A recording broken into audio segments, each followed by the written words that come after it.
You are listening to the Scars and Guitars podcast series. My name is Andrew Mackay-Smith and welcome to the show. The interview subject I've got prepared for you is Greg Moffatt, aka Damien Gregori. Greg was the keyboard player in Cradle of Filth. He appeared on the EP V Empire or Dark Fairy Tales in Palestine. Can also be read as Vampire, I suppose. And the big one, he appeared on one of the two albums for the band that truly matter, Dusk and Her Embrace, the Stuart Anstis edition. I was compelled to reach out to Greg because I've made a decision that I want to track down every member of Cradle of Filth, and there are 26 in all, that have appeared on a studio recording and have a chat. This is another one of those conversations in a similar vein to the one that was conducted with Stuart and Nick Barker, that is. Greg goes there. He tells me about his thoughts on many topics related to his time in Cradle of Filth, for which I'm appreciative, I must say. Something else. Greg hosts a podcast series called Legalise Freedom. So around about halfway through the conversation, I'll make it very clear when we're about to transition and talk about many topics related to his excellent podcast series, Legalise Freedom. I know many of you out there don't like politics and social issues and all of that sort of shit. I get that. Some of you just want to tune into the Cradle stuff and the music stuff. So here's what I'll say. Because I'll make it so clear that we're transitioning into talking about subject matter not even related to music, tune out. Simple as that. But I do encourage you to stick around and have a listen to what we've got to say, because I do believe we cover some important topics. And Greg's an extremely intelligent fellow, it needs to be said. So do listen to his podcast series. It's easily found on YouTube, Legalise Freedom. Just put a number 1 as a numeral 1 afterwards. We do talk about how you can find him and his podcast series at the end of the podcast episode proper. So anyway, here he is. Greg Moffatt, who used to be the keyboard player in Cradle of Filth. I had a fellow called Arthur hit me up from your part of the world, and I'm not sure whether he knows you or not, but he certainly said that he was aware that you worked at a church, or you had an association with a local church there.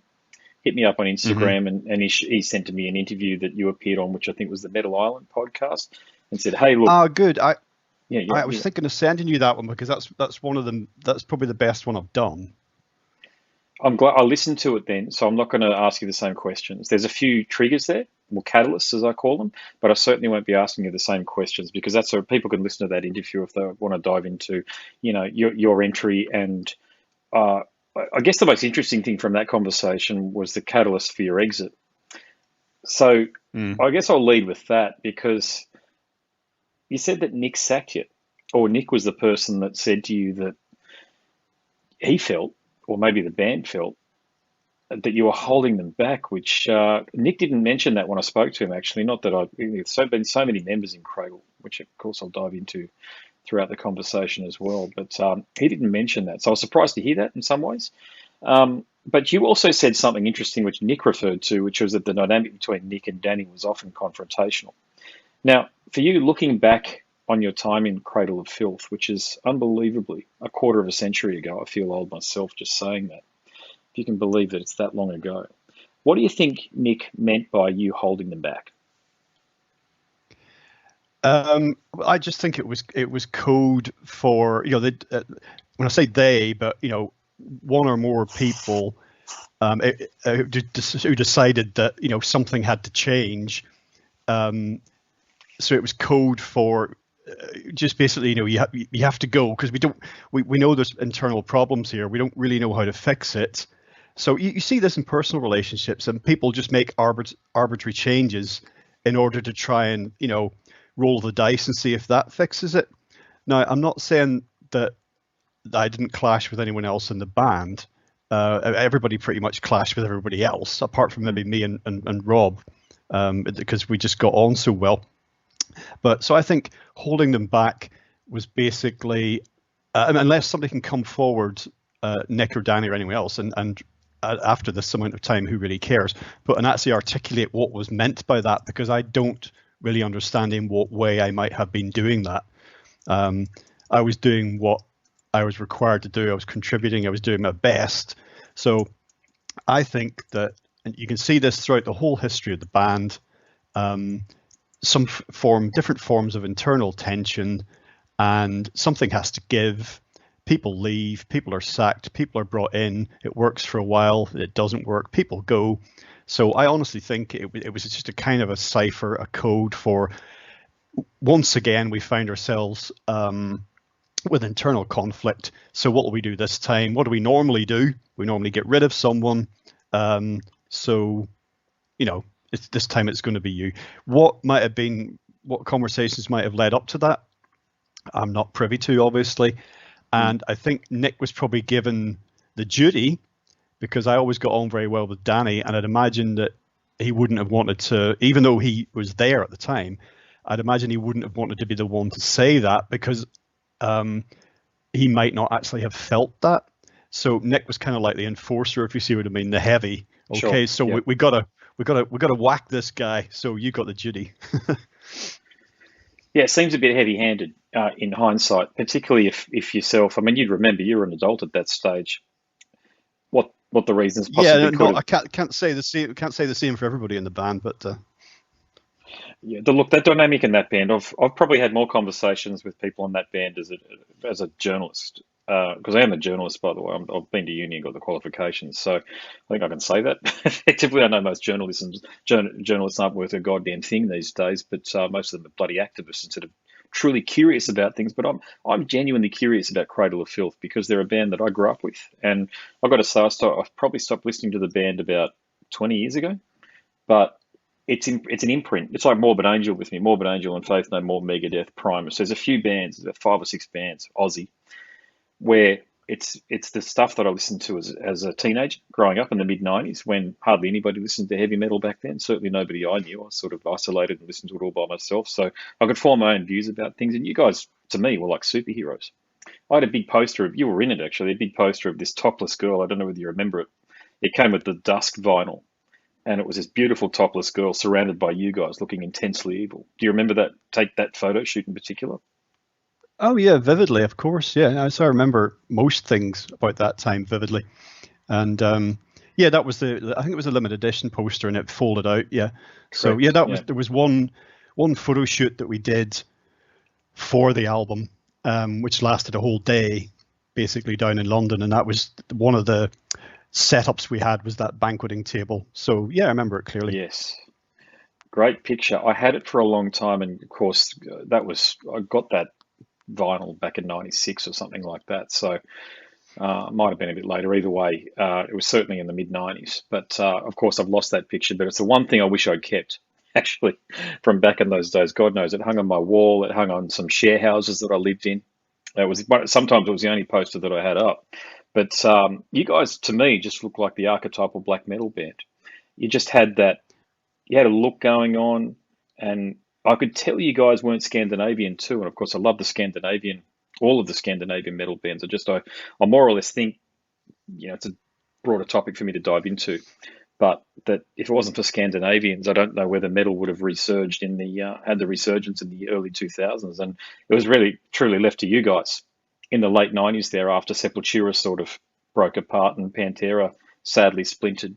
It was Cradle and Strappy Young Lad. People forget that, actually, that it was you guys on Dusk and Strappy Young Lad with City in 1996 and 1997 that were the high watermark, because I don't truly count Fear Factory in a part of that. I just don't think it connected with metal fans the way City was from Strapping and Dusk did for you. But you must feel a sense of pride when you look back on that album, because you mentioned that you felt that it would be in the top 100 metal albums released maybe in the 90s or ever, but I certainly think ever, maybe in the top 10 actually. So do you have fond memories of the recording sessions and when the album was released and seeing its success? Well, yeah, very much so. As with everything, with speaking personally, my time in the band, it's always tinged with, some slight regret and, what could have been sort of thing. And people might think, oh, what do you mean? So many people over the years have had so many amazingly complimentary things to say about Dusk and Her Embrace, but when you're on the inside of it, you could just see how, not maybe that the finished album could have been better, but just, and this is talking more widely, but what the band could have achieved. And you could maybe say that about every band, because all bands peak at some point, and it's at best they're hit and miss. This is all your favorite bands, so you, me, everybody listening to this, all your favorite bands are hit and miss. By definition, bands can't keep getting better and better. Otherwise, at some point, they just become the best band in the universe, and no band will ever do anything better ever again. So, yeah, immensely proud of the album. The recording process had a lot of highs. It also had a lot of lows. But at the end of it, we were probably about as unified. That particular lineup was probably about as unified as we ever were when the album was finished and we were getting ready to tour, because everybody was so stoked and so pumped by what we'd come out with. And I will just throw in here, of course, and I've pointed this out, I'm sure all Cradle fans are well aware of this, but most of the material for Dusk was already there by the time that the lineup for Vampire came together, which was then completed with the addition of John for Dusk and Her Embrace. So we were working with songs, the structures of which, and most of it was already there. Now, we did our own versions of those songs, and there is new material on the album that the first album lineup did not work on. But I or anyone else who came into the band later, we're not trying to take credit for a lot of those songs. But if you can listen to the original versions were later dusted down and overhauled, as I'm sure you're aware. The original Dusk and Embrace sessions, they were subsequently released. Now they've been heavily modified to make them sound as good as possible. And I checked that album out. I had to. I was so curious. But I think, as much as a hardcore fan would appreciate getting to hear that material, I think it highlights some of the areas where we managed to improve upon it, if you see what I mean. And we were improving upon the bones of very, very good songs. Yeah, I agree. And there's a couple of points there I want to address, because I've since gotten to know Paul, and I've certainly underplayed I've not understood his contribution, but that has since changed. And he did write the majority of the music on Dusk, as Stuart wrote the majority of the music. Certainly he had Nick and your successor, Les, to help him out with Cruelty. But without Paul, the album doesn't get done.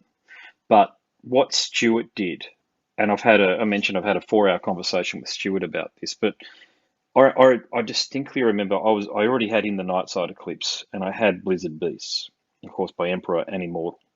When I heard Stuart's guitar playing on Dusk, that was the first time I'd heard Cradle, and then of course I went back and got Principle. But the point is, when I heard Stuart's guitar playing, it absolutely demystified black metal for me. And of course your keyboard playing too, the vastness of it all, and the tones and the type of effects that you decided to use. Because I assume, I'll ask you in a second about that in terms of how you approach the songwriting on there.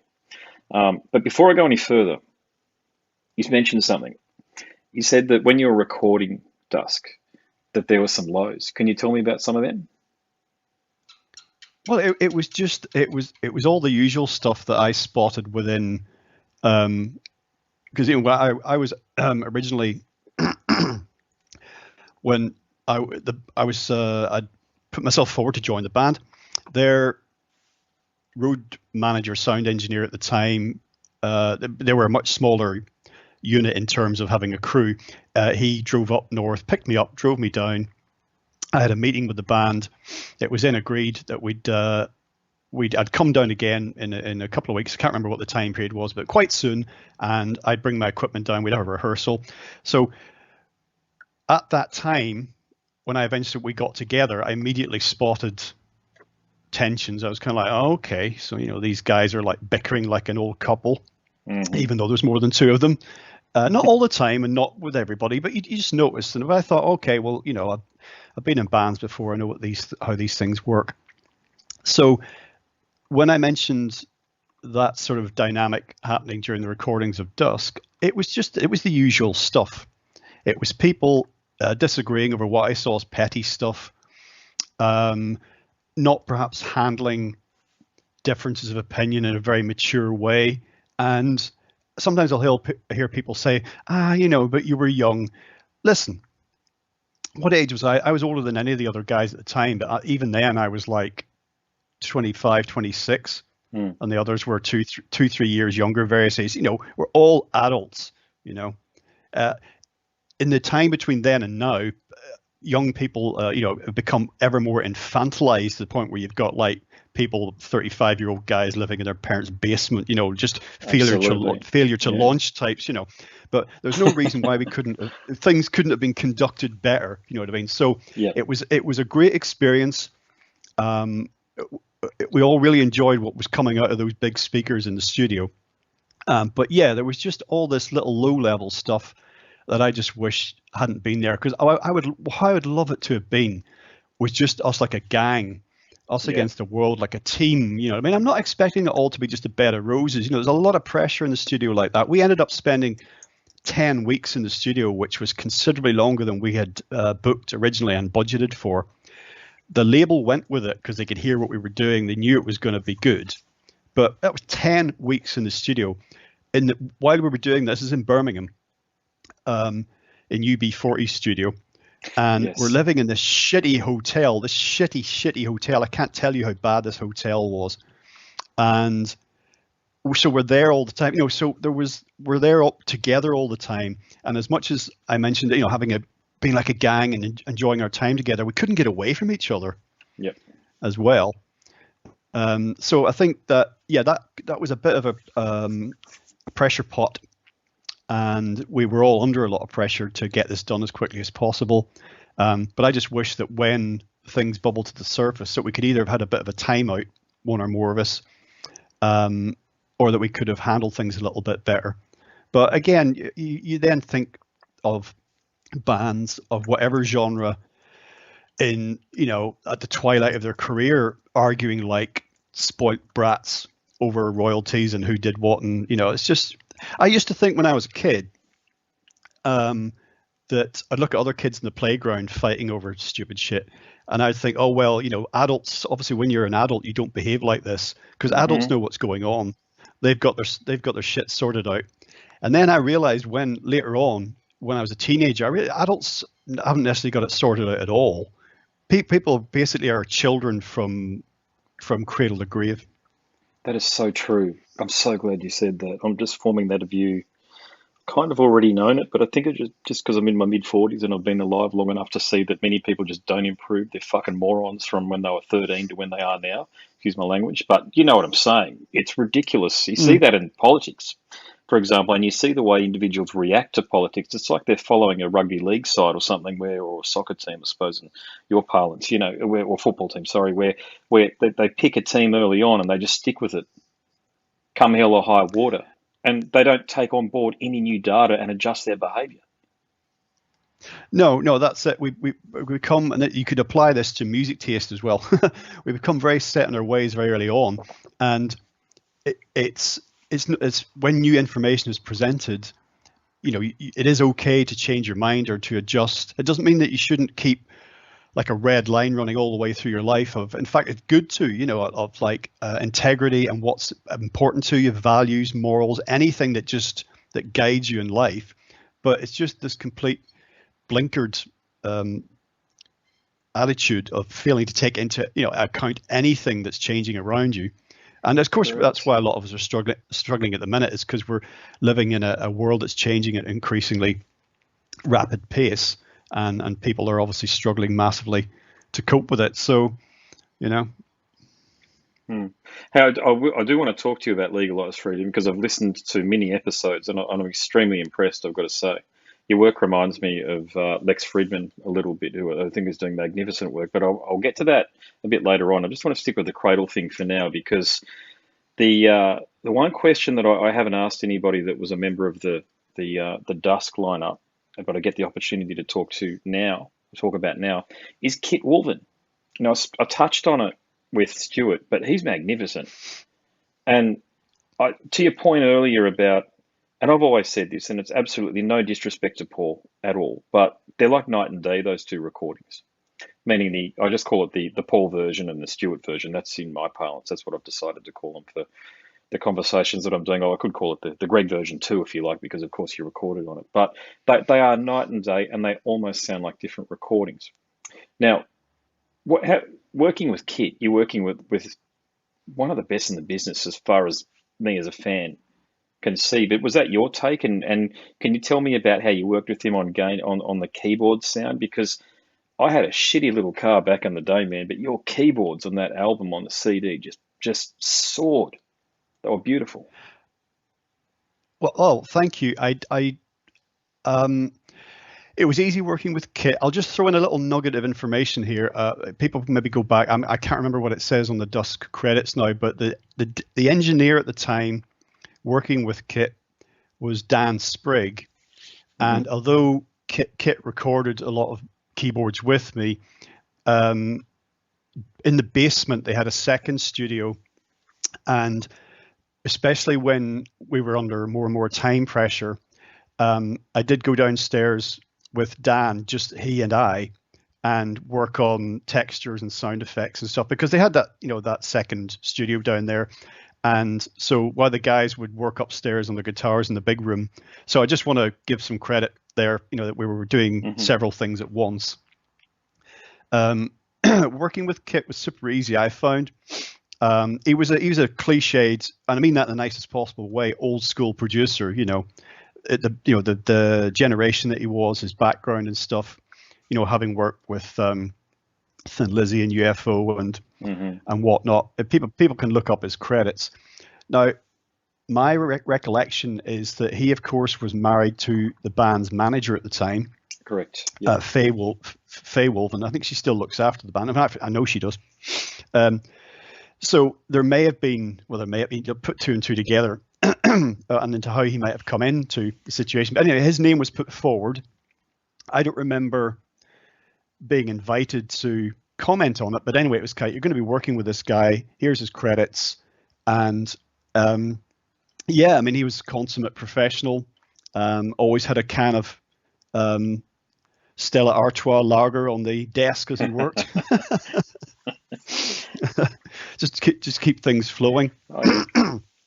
And he was a cultured guy as well. Now, the interesting thing was having him there kind of threw up a little bit of the differences between how members of the band work together and work with other people, because Danny and I got on very well with Kit. We could talk about similar things, and I feel that Nick, for example, him and Kit didn't really have much in common. So, there wasn't the same kind of bonhomie, if you want to put it that way, there. And also bear in mind that Nick did not have to re-record the drums. So the drums that you hear on the 96 version are the same drums that he recorded for the original one. Yep. All that Kit did in the studio was basically take the raw material, raw recordings, and make them sound massive. So the decision was taken to save money not to re-record the drums. The reason I mention this is because Nick did not have to work one-on-one with Kit, recording a whole album's worth of very complex, very fast drums. If he had, they may have built up more of a working relationship. So a lot of the time when Nick was there, he was kind of at the back of the control room, or hanging around, offering his opinion, whatever. But he was at a bit of a loose end some of the time. Yeah, okay. So Dan Sprigg, sorry, is that the name of the engineer that you mentioned? I should know this, but yes, okay. Dan Sprigg. Yeah, you can look him up. He's since gone on to be a very successful producer in his own right. Okay, there you go. Would you say that the sound that was captured was more to do with your relationship or your working relationship with him as opposed to Kit, or was it more that you did what you had to do with Dan and then Kit just came in and just tweaked a few things and there you go? No, the first keyboards I remember recording were in the main control room with Kit, but Dan was there as well. He was engineer. That was the whole point, because the studio was massive and there was lots of things to do. There's more than enough for two guys at the desk to be, twiddling knobs and adjusting things. Mm-hmm. But it was when we started to come under more time pressure that the decision was made. Okay, well, why don't you've got this, you're working on this keyboard instrumental, or you need to do these graveyard sound effects. We're going to carry on with guitars and vocals. You and Dan head off and do this. So that was just a practical thing, I think, at some point, in order to try and expedite the process. Because as I say, although we spent 10 weeks, we still only just got finished in time. I remember at the end of the process, the studio giving everybody in the band and our crew and involved a bottle of really good champagne. And I remember thinking, well, that's nice, but I'd rather have had a discount off the cost of the studio, because they're giving us champagne, because they're going, I can't believe these guys have been here for like 2.5 months at the rates we're charging, Oh wow, yeah. What were your recollections about working? Could you call it that, working with or working for the label Music for Nations? Because I know all about what happened with Cacophonous Records there, and of course that is part of the reason why Dusk was re-recorded. But did they get involved at all, or did they just advance you guys the money and say, make the album of your lives, guys? No, Music for Nations at that time were a label that we wanted to be signed to, because they had either signed or licensed so many of the albums during the 80s that were important to all of us. Releasing all the Metallica albums in the UK, and so many other, mainly thrash metal bands, but other subgenres as well. So they were a label that we had in mind, and we wanted to sign with a British label if possible. When we were looking for a new deal, I never actually signed with Cacophonous personally, but when the band collectively was looking for a new deal, when we're trying to get out of that situation, Music for Nations were top of the list for the reason I just mentioned, and others. There were we went across and had negotiations with Nuclear Blast, for example, in Germany. They were a great label. They treated us very well. They made a really good offer, and it was very tempting.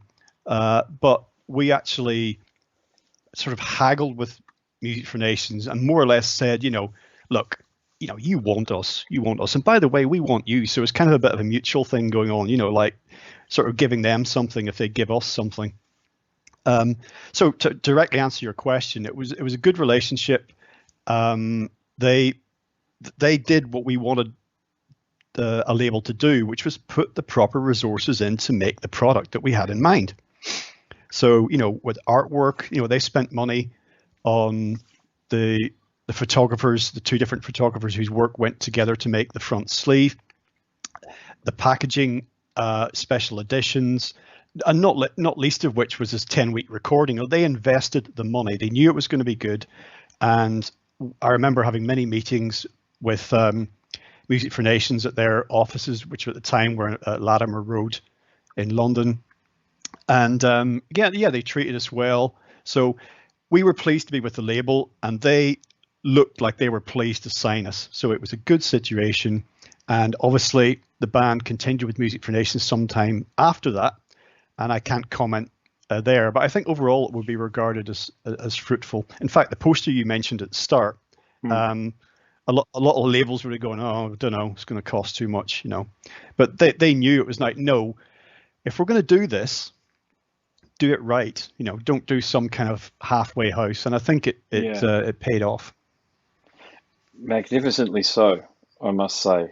And look, we've got to touch on this topic because of the response that I get to the episode with Stuart. Because I think, of course, as I mentioned, Dusk is a seminal album in its own right. And it's easily one of my most listened to albums ever. I must have listened to it, if not 1,000 times, it'd be approaching that.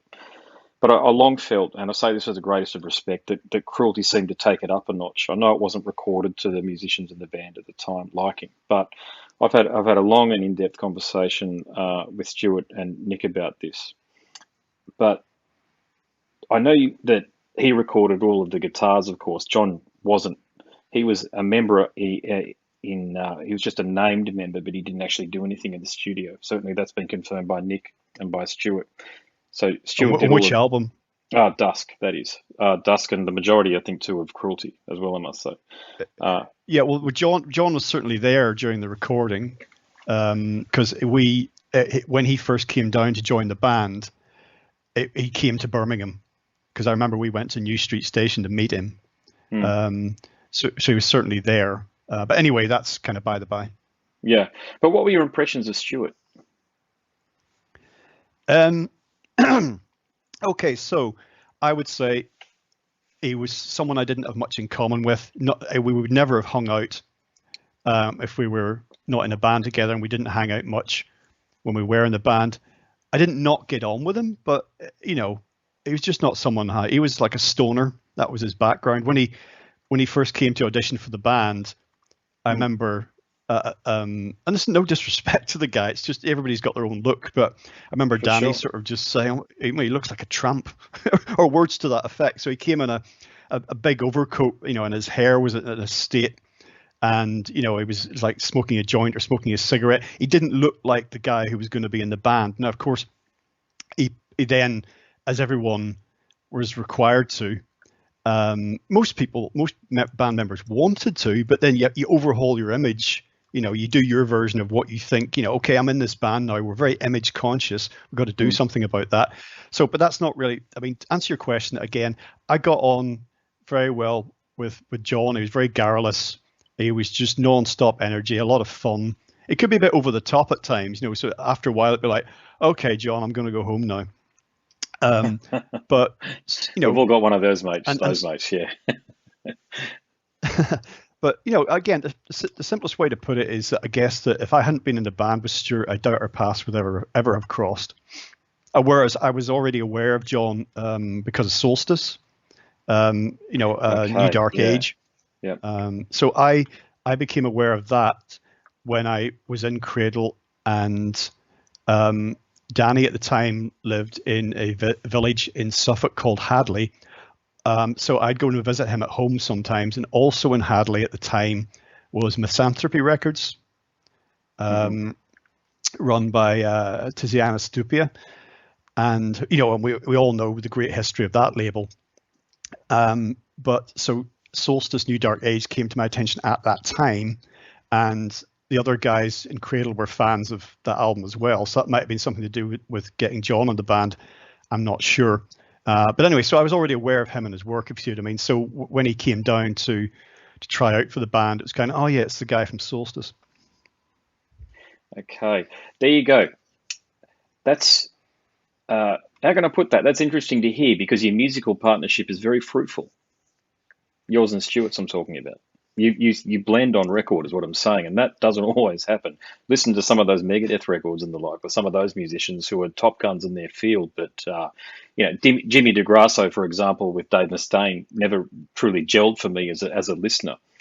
Going from Nick and then God knows whoever else Dave's had in the band afterwards. But you guys, you might have been chalk and cheese, and that's my interpretation of what you're saying. But you certainly had a fruitful musical partnership. Well, that was probably made possible because I don't know.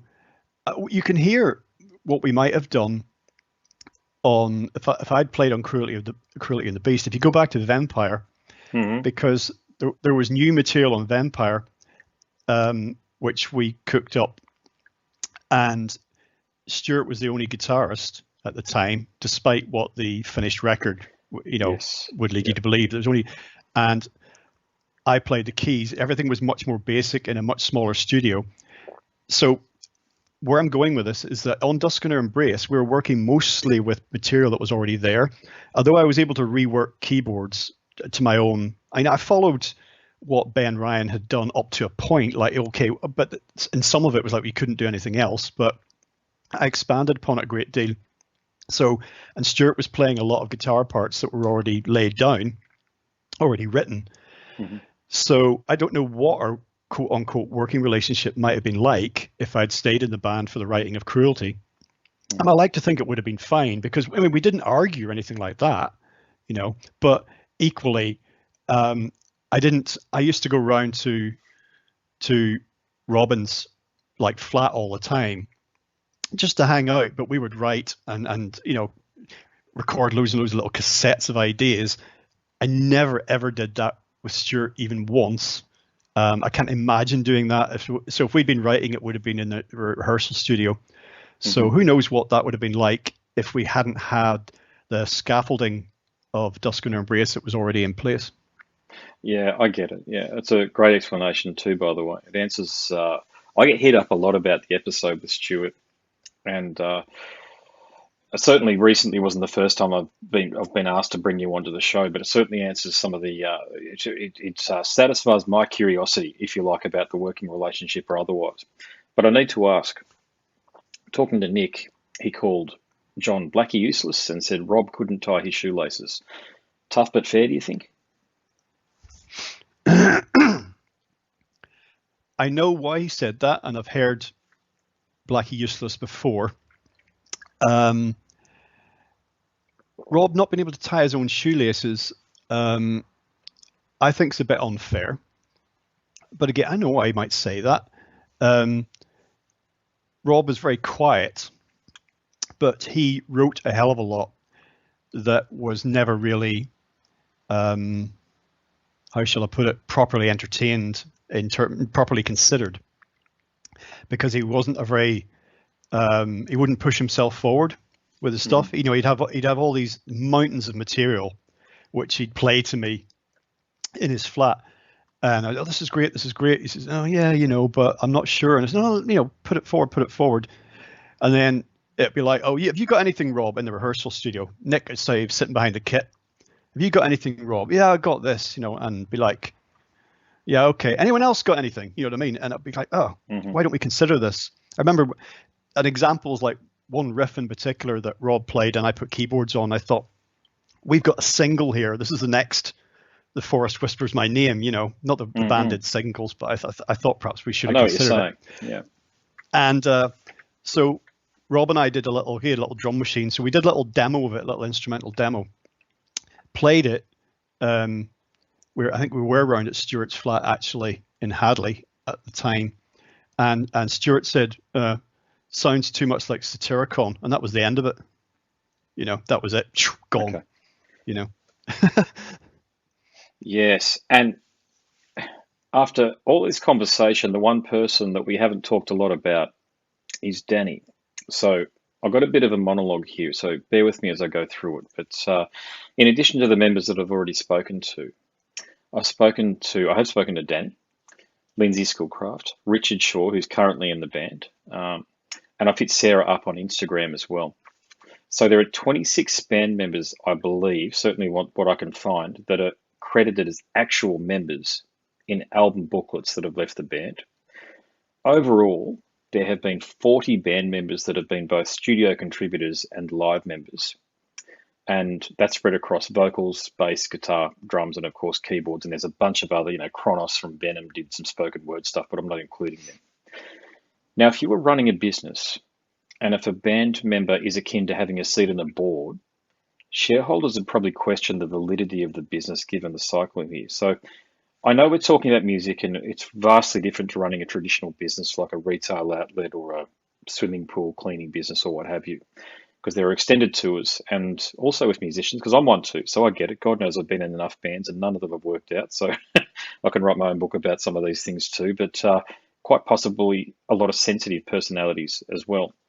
But look, you were one in the band. You are one of the 26 credited actual members. So you do have, and you've given me some great insight on the band's dynamic overall so far. So I truly appreciate that. But do you have a clue as to why Cradle cycles through members about as often as I have cases of beer over the years? Because there is, I've got to come out with it. It just seems like Danny runs the band as a Napoleon character and people just sort of come in and out. Well, I think that's the bottom line. I don't think that Danny, I can't imagine from the time I did spend with him and talk with him, that's ever how I'd have wanted it to be. I don't think he's, certainly in the early days, I think the original Cradle, I know there was various people before the lineup that you hear on Principle of Evil Made Flesh isn't the first lineup, but when the band first came together, I think they were just like every other group of teenagers, fired up with metal, wanting to do their own thing. So I don't think that was ever Danny's vision or intention. And I think that whatever happened with the band when they split in half, after Principle came out, I think that was a big blow. And I think that the guys who left, when Paul Allender and the Ryans left, they basically, well, one or more of them, the attitude, maybe from the Ryans more than anything else, the attitude was like, fuck you, Danny, you haven't got a band anymore. And Danny's always been focused and determined. He's a very forceful character. And it was clear when I spoke with him, when my name was, in the frame for joining the band, that he was determined to put Cradle of Filth back together as quickly as possible and do something better than they'd already done. Because he knew the band had some momentum already in the underground. So Vampire came together, but it wasn't all there yet. And then Dusk came together. And I think at that point, especially given that the band went professional at that point, when Dusk was released, that's when people stopped having day jobs. Because you could do that back then. Hey, kids, between the time when Dusk was released and Christmas, we sold about 100,000 albums, in a few months, physical copies, plus all the merchandise. And the band's always sold when I was in, the ratio of merchandise to album sales was about 10-1. So for every album we'd sell 10 merch items. So it was pretty lucrative, but it was still, mid-range. But so anyway, we went professional at that point, and that was seen as kind of, okay, we're on our way now. So I can only guess that the band was always Danny's vision, but he doesn't write music, so he always needed people around him as most like band leaders and people who, like Dave Mustaine, you gave the example, people who have a vision, they need the right people around them. And I suppose as time went on, I'm guessing you'd have to ask Danny this, but he wanted to keep his band going, his vision going. And I think he wanted a band. I really think he wanted a unified band, not hired hands or anything like that. But I do remember, well, when I was in the band, and I know this could be a sensitive subject, but I've never signed any, clauses to say that I can't speak about this, otherwise I wouldn't be here. Let's just put it this way, without putting too fine a point on it. When I was in the band, it was an equal split. At some point after that, maybe quite a while after that, but at some point after that, that changed, and that inevitably changes the dynamic. It becomes not 6 equal partners. It becomes boss and employees, or whatever, however you want to put it. And that's bound to change things in ways that are, if not imperceptible, then maybe beyond just pure music. Then you're starting to think about, finances and everything else. And how many bands can we think of that have hit roadblocks or fallen apart, for financial reasons? It's kind of sad, but that money makes the world go round. It can also make it stop. My suspicion is you're absolutely on point. And I think that's potentially, gosh, I'm kind of limited as to what I can say because of the insight I've been given. Okay, but I'm simply going to say my suspicion is you're absolutely on point. And I don't even think the band has a keyboard player at the moment. I think Marek, or Martin, as he goes by the English version of Marek, I think he does the keyboards at this point in time. I think they just put them through the PA or whatever when they're playing, which is, look, I could be wrong about that at the moment, but certainly when I look at Wikipedia, it's not listing, and also the most recent band photos, I'm pretty sure there's I think there's only 5 members instead of 6, am I right in saying that, at the moment. So people have to feel included and involved. Stuart mentioned that to me, that he made sure that, or worse the effect, I'm paraphrasing him here, that he made sure, even though John didn't do the writing on Cruelty or didn't play on Dusk, he made sure that he was included as a member in the way you've just described, and certainly given credit on the albums. So once that shifts, and God knows I've been in enough bands, as I've mentioned already myself, once that shifts and you're seeing power centralize in one place, particularly in a black metal band where the chances of success were slim to none to begin with. But when you get to the top of the pile, like what Cradle of Filth managed, I can, and I'm not defending Danny here. And one day I will talk to him about these things if he ever wants to talk to me. But I can understand how you can develop a Napoleon complex and think you're always right and that you're in charge and you're boss. I can understand how that happens. The issue, though, is that, and again, I'm bound by, it's not confidentiality. People have shared things with me that they've asked me not to share, but I know some of the behind the scenes things that went on in the band, and it's not good. It's not good at all. And I worry about, oh, fuck. I worry about the mental health of some people that have been in the band as a human being, because I'm a parent myself, and that's where I get a bit concerned. See, I'm a fan, obviously, and I'm only looking at the outside in, but as a journalist, I start asking questions, and the more I dig, to be honest with you, with this band, it just keeps on going fucking deeper. And I begin to think joining this band could potentially be, it could be damaging to your health in some ways. Now, I'm that's my opinion. Okay, so I'm entitled to say that as a fan. I have no. I'm not saying I'm basing that on any data whatsoever. That's my interpretation and my perception of what I see with this band here. But to go through that many band members, as I said, 40 tenured band members live or in the studio, 26 that have been credited, of a band that's been in the spotlight as long as what Cradle has been, no other band has been through that many band members that I'm aware of. Okay, you look at bands like Satyricon have always been. You mentioned them. Okay, so that's always been Frost and Sartor's thing, and they just bring in people around them. I've spoken to Sartor, and to me, he just seems like a very cultured and he's like you, man. He reminds me of you a bit. He's a Renaissance man. He's just a guy who likes fine living and culture. And so when I spoke to him, I got the impression that you knew what you were going to get when you worked with him and Frost.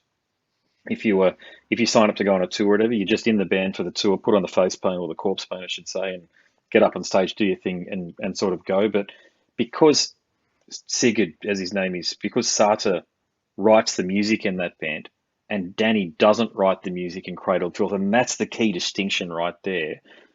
My perception is that musicians are being used to further his career. What do you think about that as a comment? Well, yeah, I mean, you have to say that even if that's not the intention, then that's the reality.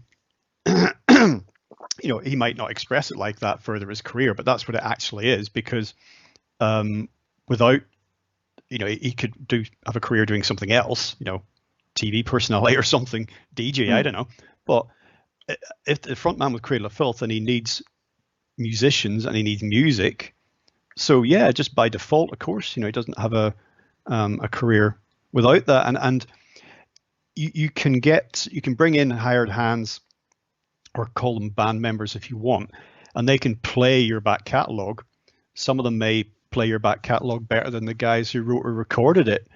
But when it comes down to writing, and this is one of the things that I'm sure all of us can think of with the bands that we've been fans of long term, when new people come in and the writing changes, that can be sometimes for the better, quite often not really. I'd say most times not.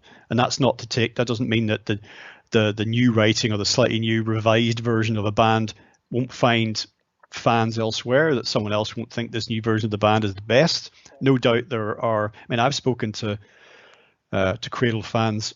I remember speaking to a few of them at Bloodstock here in the UK in 2019 when Cradle played.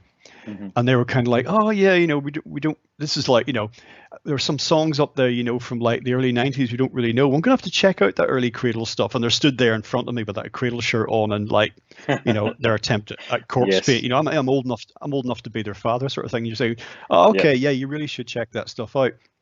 But yeah, so that's to further his career, yes, by definition, by default, and that's bound to alter the music, because if you then say, and this is, so many bands have gone wrong here. So okay, this is the new lineup of the band. Can you listen to these albums that were really successful and do something like that? That's a mission to nowhere, isn't it? Really. Yeah, it's just so strange with that band because with Danny only coming in to help out with the arrangements, because I've spoken to so many members, I can triangulate, I think, what actually occurs because I've got all this data. So the musicians write the music, they invite Danny in. Certainly, Richard Shaw gave me a great insight as to how the band's music is written.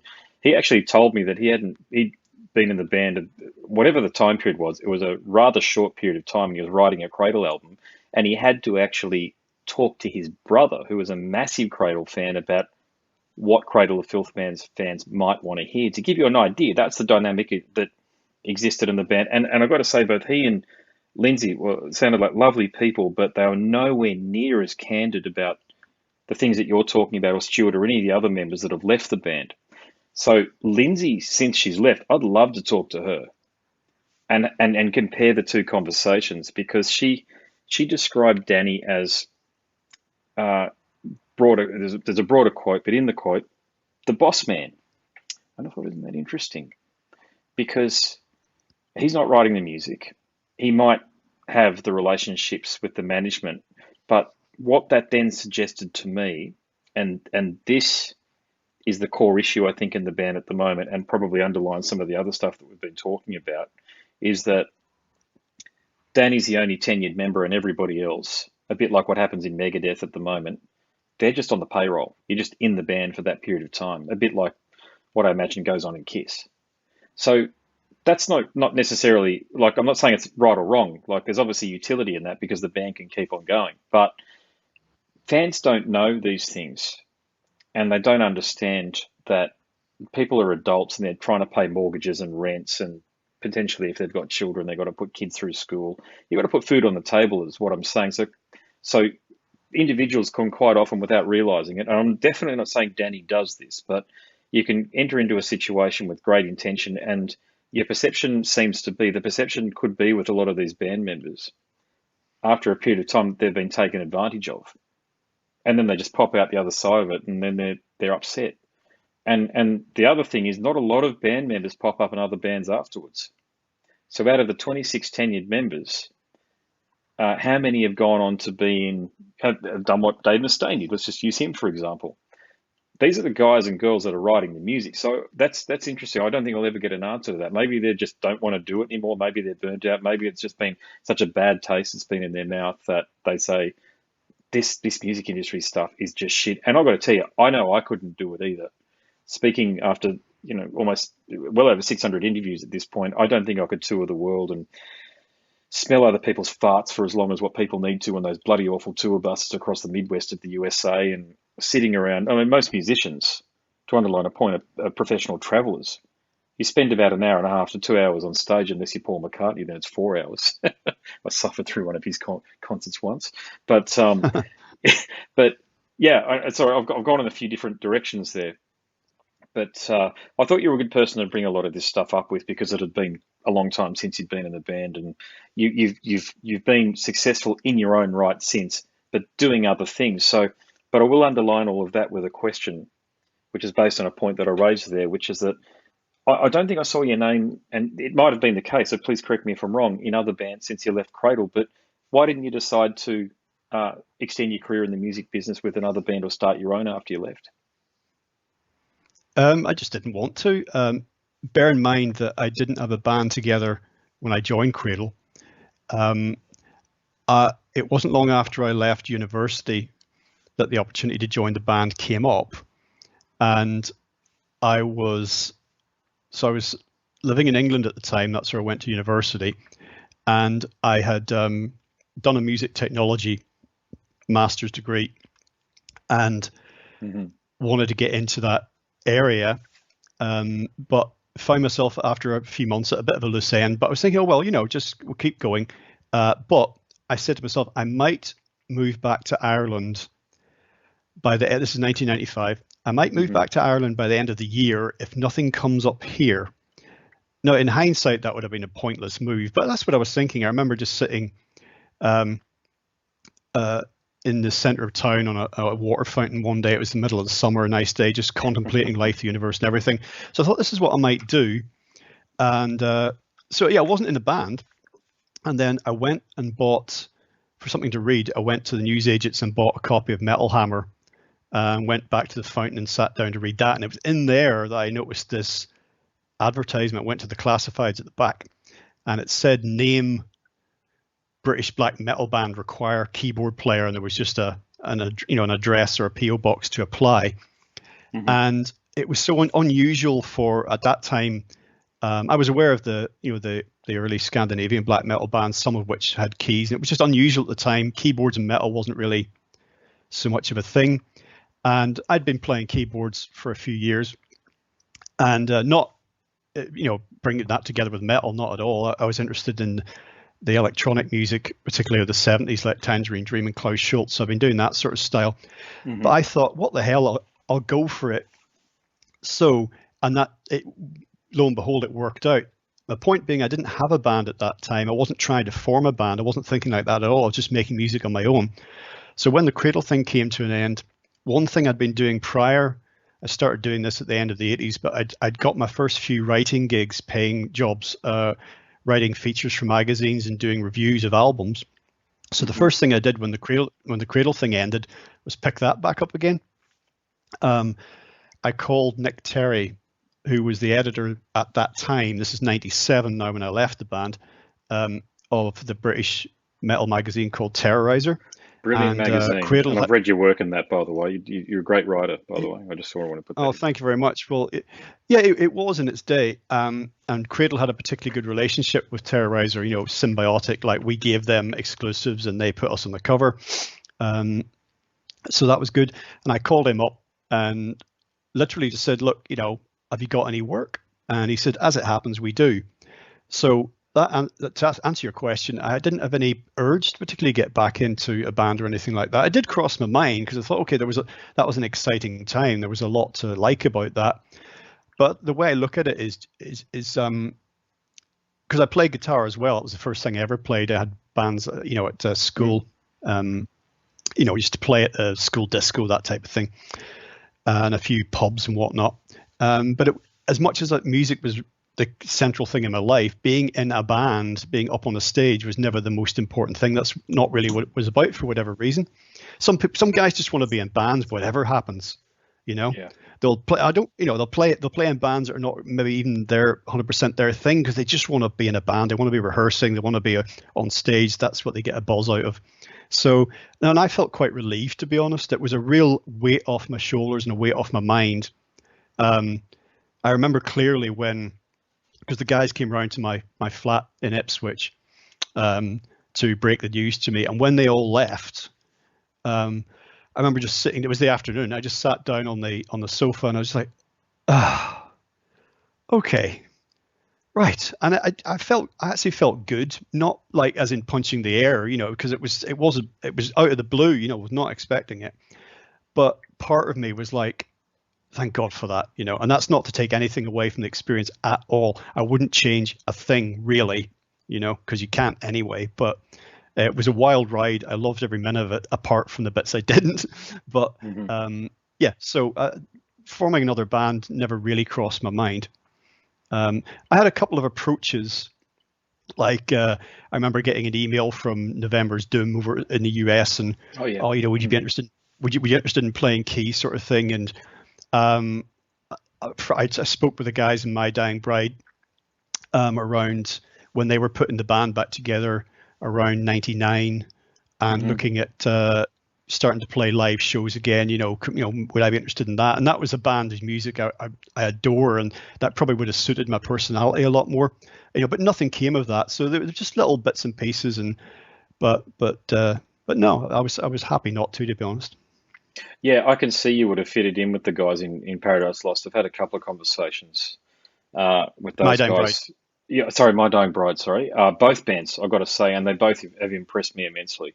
They both. No, I love Paradise Lost as well. Paradise Lost are one of my favorite bands of all time. So. Yeah. Oh, but My Dying Bride. I just felt like just the conversation that I certainly had with the lads. Talking to you now, I can see now you would have fitted into that band a lot better, even after my conversations with the Cradle guys, because they were more, how can I put it, it felt like as though the band was far more laid back. Those two bands are far more laid back than what was going on in Cradle. Oh yeah, yeah, totally. Worlds apart. I mean, they've all got shared history, with Academy Studios and recording. And like one thing I clearly remember when we were recording Vampire, and of course Academy was also where Cradle recorded the first album. But being in there with Keith Appleton, the studio owner, and Mags, the producer, and just thinking, oh, Paradise Lost did Gothic in here, and realizing that the big instrumental break in the middle of Gothic, Keith, that was all his work, sort of thing, and so it was a real. Point being that everybody in Cradle really liked Paradise Lost, even though there weren't that many years between them. When you're younger, 1 or 2 years feels like longer, if you see what I mean. So Paradise Lost. We measure things in decades now. Yeah, exactly. But so Paradise Lost felt like this established band at that time, which they were. Where would they have been up to then? I suppose Icon would have been out by that point. Because in fact, they would have been working on. Where are we now? Yeah, so Draconian Times would have been in the works while we were recording Vampire, So yeah, and that was Paradise Lost big break, Yeah. I'll just talk about My Dying Bride for a sec. I remember I said to Andrew, because he always reminded me of I call him the pedestrian Adrian Smith, and I think he laughed for about 10 or 15 seconds when I said that to him, because he's so, that slow sustain that he uses, backed by the keyboards in the band there, and just with the way the vocal just soars over the top as well. It's just magnificent what that band's been able to achieve, I think, with Aaron's vocal as well. But man, I can definitely see you sort of having a career in those bands if that's what you decided to do. So it's just a case that you said, no, I've done that. I'm going to move on to other things. And I mentioned your writing in Terrorizer. I certainly don't remember you as a writer in Terrorizer at the time, but that's because, I was young, and you read these things and you move on to the next article and you're not paying attention to who's writing it. But I've found your articles since, and they're well written. Because you've been in a band, I think this is the key thing. You can relate to the people that you're doing the reviews for and sometimes interviewing. So there were two magazines that I listened to, or that I read. Got to say, Metal Maniacs was my number one by far, the American magazine. We used to get that here about 3 months after it was released in the States. Such was, this is well before the days of the internet I'm talking about. But I used to cycle between Terrorizer and Metal Maniacs, and I found that's all I needed back then, because I think I just missed out on the fanzine craze. There wasn't a whole bunch around, certainly in Australia, like they were there. But look, I'll ask you one more question about Cradle, and then I'll do a time check, okay? So I have heard nothing, and I've never asked a question about Sarah. Sarah Jezebel Diva, I think, is her pseudonym or stage name. Was she a crucial contributor on Dusk? Excuse me. Well, I think so, yeah. I mean, the vocals that she does, I think, are very important to the texture and the color of the album. And of course, she came out on tour with us and did that live, because had been a performer herself, on stage and studio, so she could do that. If she hadn't been around, no doubt somebody would have been recruited, some session person would have been wheeled in to do it. But she was a character in her own right. She liked extreme metal. She did extreme metal projects of her own during and after Cradle. So, as I say, I don't think you could necessarily say pivotal, but she was part of. She was kind of like, we thought of her as part of the lineup. Certainly when we were on tour, that's the way we tried to treat her. Well, I did anyway. And the fans certainly they knew that she wasn't, writing music, and she wasn't, she wasn't like a seventh member. There were 6 people in the photographs, put it that way. But yeah, she definitely had something to contribute. She wasn't just a voice, if you see what I mean. So, I understand. And she was like an impressive kind of Amazonian type, physical presence. She wasn't some sort of like little waif that would disappear. So yeah, when it worked in the band, having her there, I think it was good. I think it was really good to have her on stage, particularly as a presence and a voice, and to be able to recreate a little bit more of the album as it actually sounded. But of course, she got, as we all did, ended up getting on better with some people rather than others, and she wasn't immune to arguments and disputes and bad tempered outbursts and whatnot. So, but yeah, I think she was an important part of that period for sure. Yeah, I've hit her up. I think I might have mentioned it earlier. I've hit her up on Instagram, but a bit like Les, I don't think she checks her direct messages. So that's okay. One day I'll get to them. And Robin too. Robin's the other member that I'd love to talk to, but it just seems to have disappeared off from a social media perspective and contact perspective off the planet altogether. But I might ask you later after everything's done if he's still in touch with him and you're happy with the work that we've done here. I'd love to have a chat to him. That is the end of any conversation relating to music and Cradle of Filth. Okay, so from here on, Greg and I talk about current affairs, social issues, and politics, inspired by his podcast series, Legalise Freedom. Here we go. Thanks for giving me so much of your time. I appreciate it. I'm a naturally curious person, so when I stumble across what you've been doing, which is about as far from black metal as you can possibly get with Legalise Freedom, it fills me with a bit of hope, I've got to say, these days, because God knows, I don't know whether it's always been like this or whether we've just sort of been alerted to the fact that we are still fairly tribal. There are people out there like yourself who are trying to shed light where there is darkness. And that's what I like about what you've been doing. Well, I appreciate that. Thank you. Yeah, because it's I mentioned that the work that you're doing reminds me of what Lex is doing, in that you invite a subject matter expert onto the show and you discuss esoteric concepts. And often you're trying to get to the bottom of and you're demystifying deliberately opaque topics such as this bloody awful Great Reset bullshit that's been going on at the moment. The catastrophe of our times outside of COVID, which is the 2008 financial crisis, and the psychotic tendency of many non-government organisations. And you said a word which I studied at uni, actually, or you mentioned a topic which I studied at uni, I should say, which is the technocracy. But you also cover age-old topics such as UFOs, quantum physics, things like how thoughts become reality, the meaning of life, and so much more. So what I said earlier, I meant you are a Renaissance man because you are curious. You're a bit like me and like that. But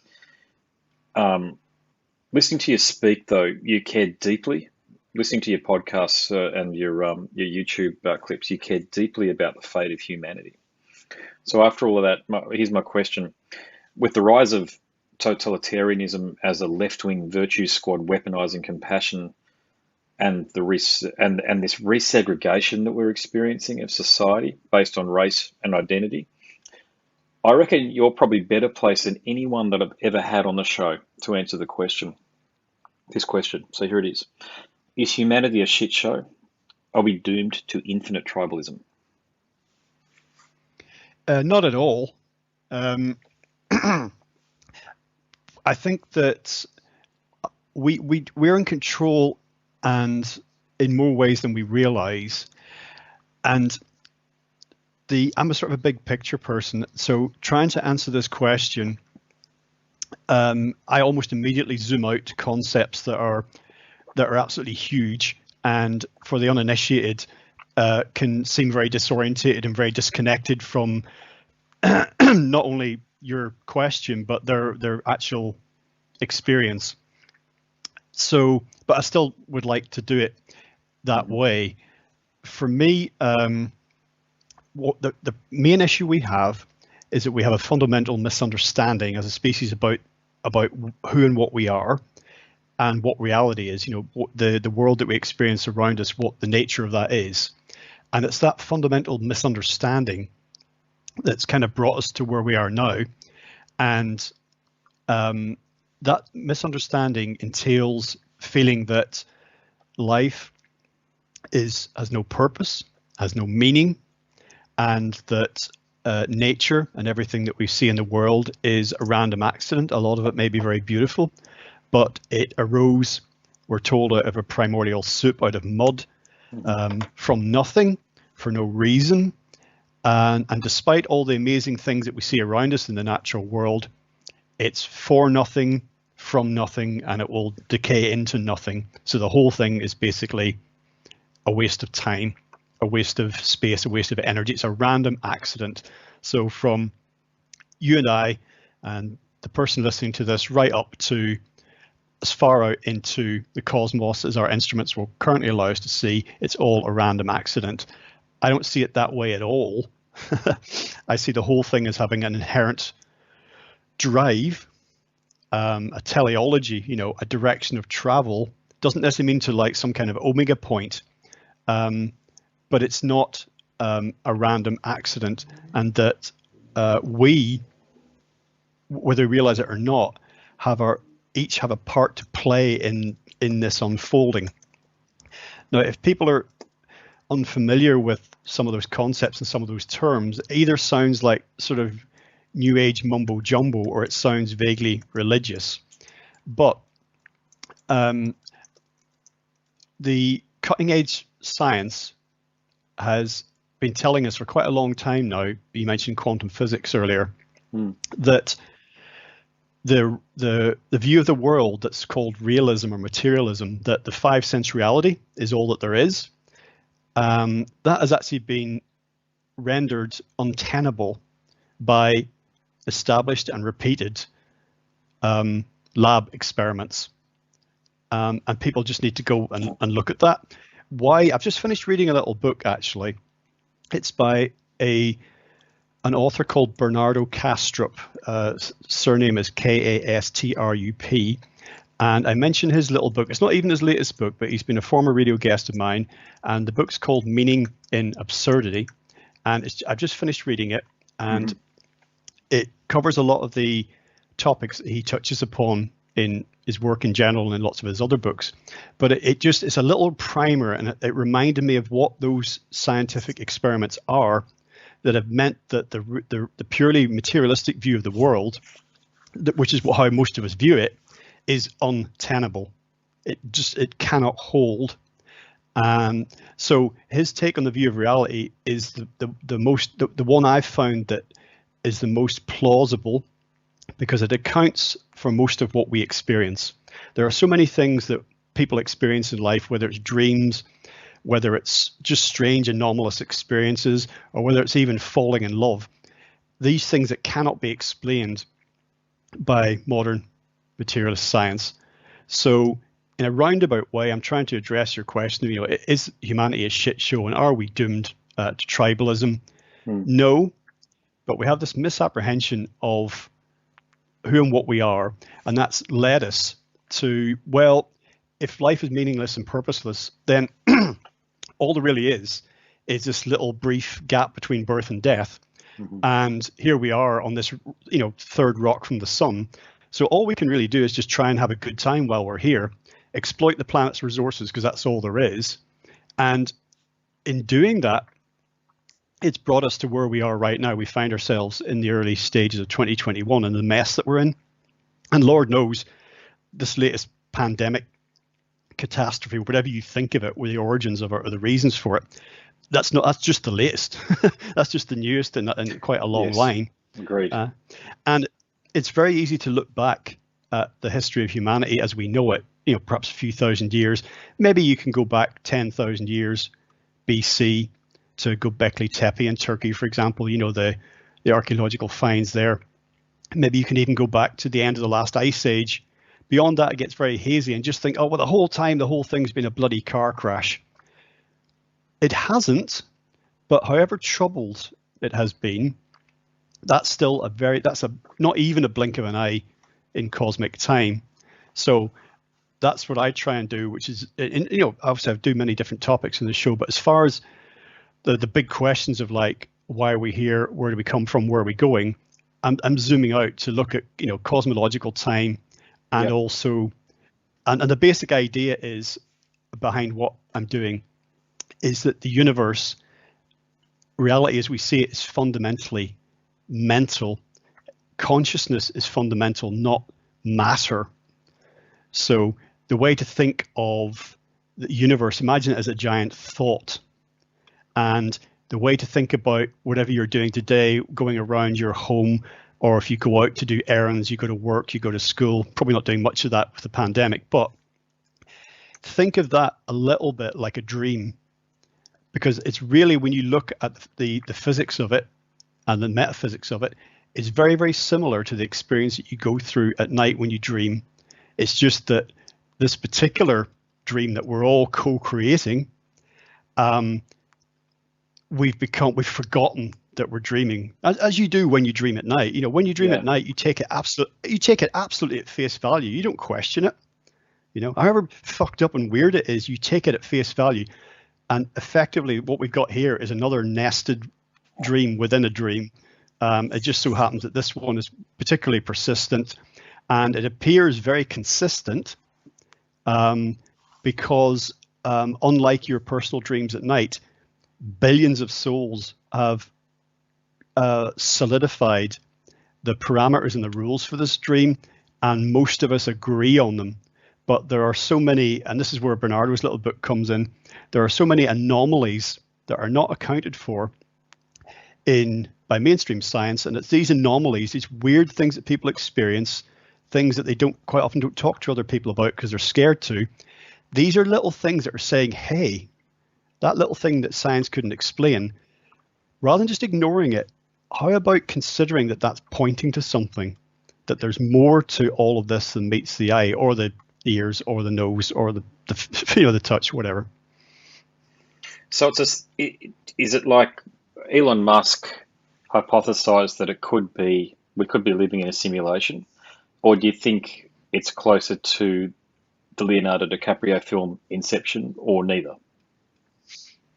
I haven't seen Inception, but I know roughly what it's about.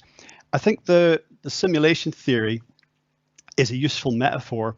I don't think it's literally like that, but then then the word literal begins to break down. But I think it's a useful metaphor because a lot of people know about the virtual reality idea, whether they've got play virtual reality games when they've got a headset, but they understand the basic concept. Maybe they've seen some movies, read some books about the idea that we're all avatars in a game or something like that. That works. That's a really useful tool if people are trying to wrap their heads around some of the basic concepts.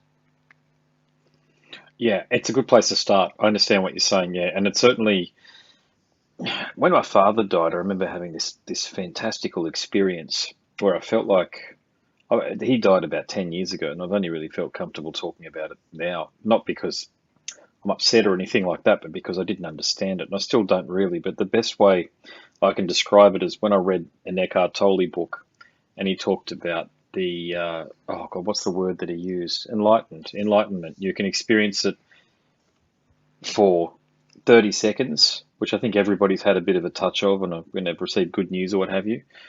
Or some people, like him, get touched by it and it just stays with them forever. Mine lasted about 3 weeks, and I felt as though the only way I can describe it was very similar to, not that I've taken hardcore drugs or anything like that, but what I imagine what heroin might feel like, because everything made sense. And that's what I've heard. That's why heroin, of course, is so addictive, because it's certainly in the beginning.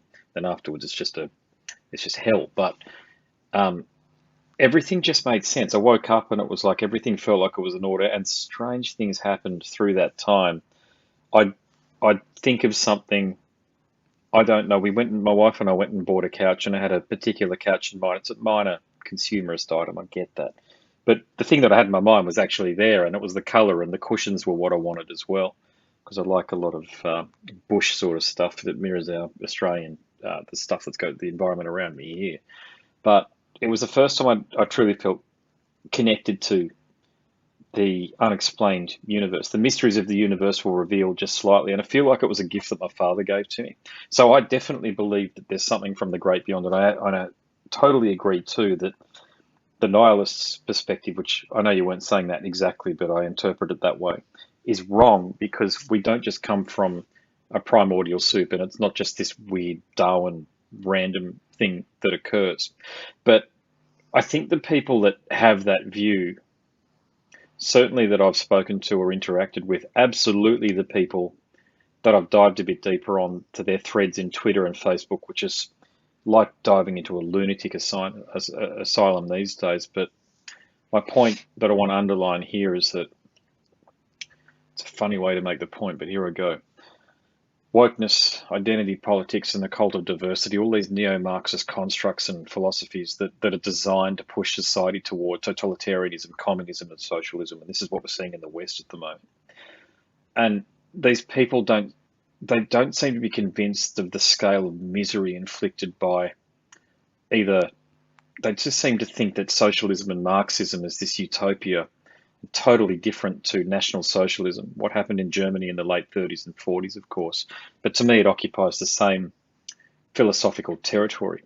They don't understand, and they do not research the real history of 20th century China and USSR. Just at university not too long ago, someone was talking about the benefits of communism in Cuba or something, whilst they ignored the hundreds of thousands of people, I think I'm right in saying at this point in time, that have crossed that bloody crossing there to get to Florida and further potentially, and the many tens of thousands that have died to do it to get away from that bloody regime when Castro was in power. But my point here for you, Greg, was that why do you think, I've shared with you some of my esoteric experiences, but why do you think we as humanity, certainly unavailable evidence on social media, keep window dressing the horrible mistakes of the past, the violence and the extreme torture that occurred in the past underneath certain political ideologies? Why do we insist, or why do they insist on bringing it into the present as an alternative solution? Well, as you pointed out, it's not really an alternative solution. It might be somewhat of an alternative to exactly what people might be living through at the moment. But it's a bit, I mean, there are people still alive today who lived through some of the worst ravages of the Soviet Union. You know, people should, if there are young people out there extolling the virtues of this, they should, if they can't go and talk to these people, they should at least read some of the accounts. But I think we're at a, and this is a bit of a cliche in itself, we might be at a bit of a crunch point, a bit of an inflection point, trying to push through to something actually quite different. But I think we're kind of like a goldfish kind of butting its face up against the glass of the bowl, you know what I mean? And feeling stuck, so therefore looking back without maybe realizing that we're looking back, you know, reaching out for something that for another generation feels radically different, and maybe it is radically different what they grew up with, but actually it's just repurposed, in this case communism. And if you mentioned this Great Reset agenda, if people don't know what that is, just Google Great Reset, you'll be there all day. But if that's enacted even partially, you know, it's not going to work, because it's a rehash of ideas that have contributed to where we are right now. So, and I think that all the wokeness agenda and political correctness and identity politics and all that other stuff is a way of us collectively distracting ourselves from the very real existential problem, which can be traced back to what I was saying earlier, which is this misapprehension of who and what we are. So we're being enjoined to evolve or die. You know, we have to move past this point comprehensively, not just do a more high-tech version of something that we had before and think that's somehow going to move us forward. It won't. All the technology that would be involved with, well, technocracy takes its name. Again, if people don't know what that is, just Google technocracy. This system of ruling people, of organizing society, that's been talked about a lot now as a response to the pandemic as being necessary and the only way to move forward. As I say, it's just a high-tech version of stuff that has run before. That will run at best maybe for a few years, and we'll find ourselves right back where we are now, going, oh my God, crisis, crisis, crisis. What are we going to do? And that'll be, I don't know. We'll look around for a version of something else that's already been tried. And we've seen this now. You saw that with the financial crash in 2008, and how the bubbles that were supposedly had been blown too big at that point have since then only got bigger, and the time from one potential collapse or crisis point to another is getting shorter. Yes. So that's telling us something. It's a bit like you mentioned drug use. So it might be a bit like a hardcore drug user, um, using, say, whatever it happens to be, heroin for a number of years, spiraling down into a health crisis, being hospitalized, getting partially clean, getting out, starting again. It won't be so long before they're back in hospital again. And if they keep doing that, it'll get a shorter and shorter time. So the message is you need to change your behavior. And that is the case with us. Now, collectively, a lot of people advocating technocracy, and I don't want to get bogged down in just this one particular thing that's going on at the minute, but it's where a lot of people's minds are concentrated. So advocates of technocracy and the Great Reset agenda, you can look at some of what they're writing and saying. And so I agree, we have these systems that are under great stress, global systems upon which our societies depend, that they are, at breaking point, or they're severely damaged and they're not sustainable. We do need to do things differently. That's correct. That doesn't necessarily mean that the formula that they've come up with is the way forward, because it isn't. It's just, all it will do is immiserate millions, probably billions of people for a number of years, unspecified number of years, as I said, until we more or less find ourselves back having the same conversation again. Why do you think? So I use the example in Melbourne, in the state of Victoria here in Australia. You've probably been to Melbourne a few times, so you know what I'm talking about. But that state's run by, we call him Dan the Dictator, and Victoria is now called Danistan because this guy's name is Dan Andrews. And that city had the most draconian lockdown laws enforced of, I think, any Western, any state or city in any Western democracy, in that there were people posting things on Facebook. I don't even necessarily agree with them, by the way, but they should be bloody allowed to post things on Facebook. Like, I think, paraphrasing again, that the lockdown's wrong and we should be able to stand up for our rights, that sort of thing. I shit you not, mate. Police wearing black uniforms. They might have been dark navy, but across the screen they look like black uniforms. So you know where I'm headed with the old black shirts. We're arresting them in their own home. So they arrested this woman, a pregnant woman, who had no idea what the hell the police were there for, but was just incredulous that she was being arrested, going along with it, because what else could she do? But we're seeing this, we're almost seeing that people are complicit to totalitarianism, and that worries the shit out of me, I've got to say. And I'm absolutely not advocating for a response like what happened in the Capitol Hill. They're just a bunch of idiots yelling it because they just feel disempowered. Instead of using their brains, they decided to be seen and be heard.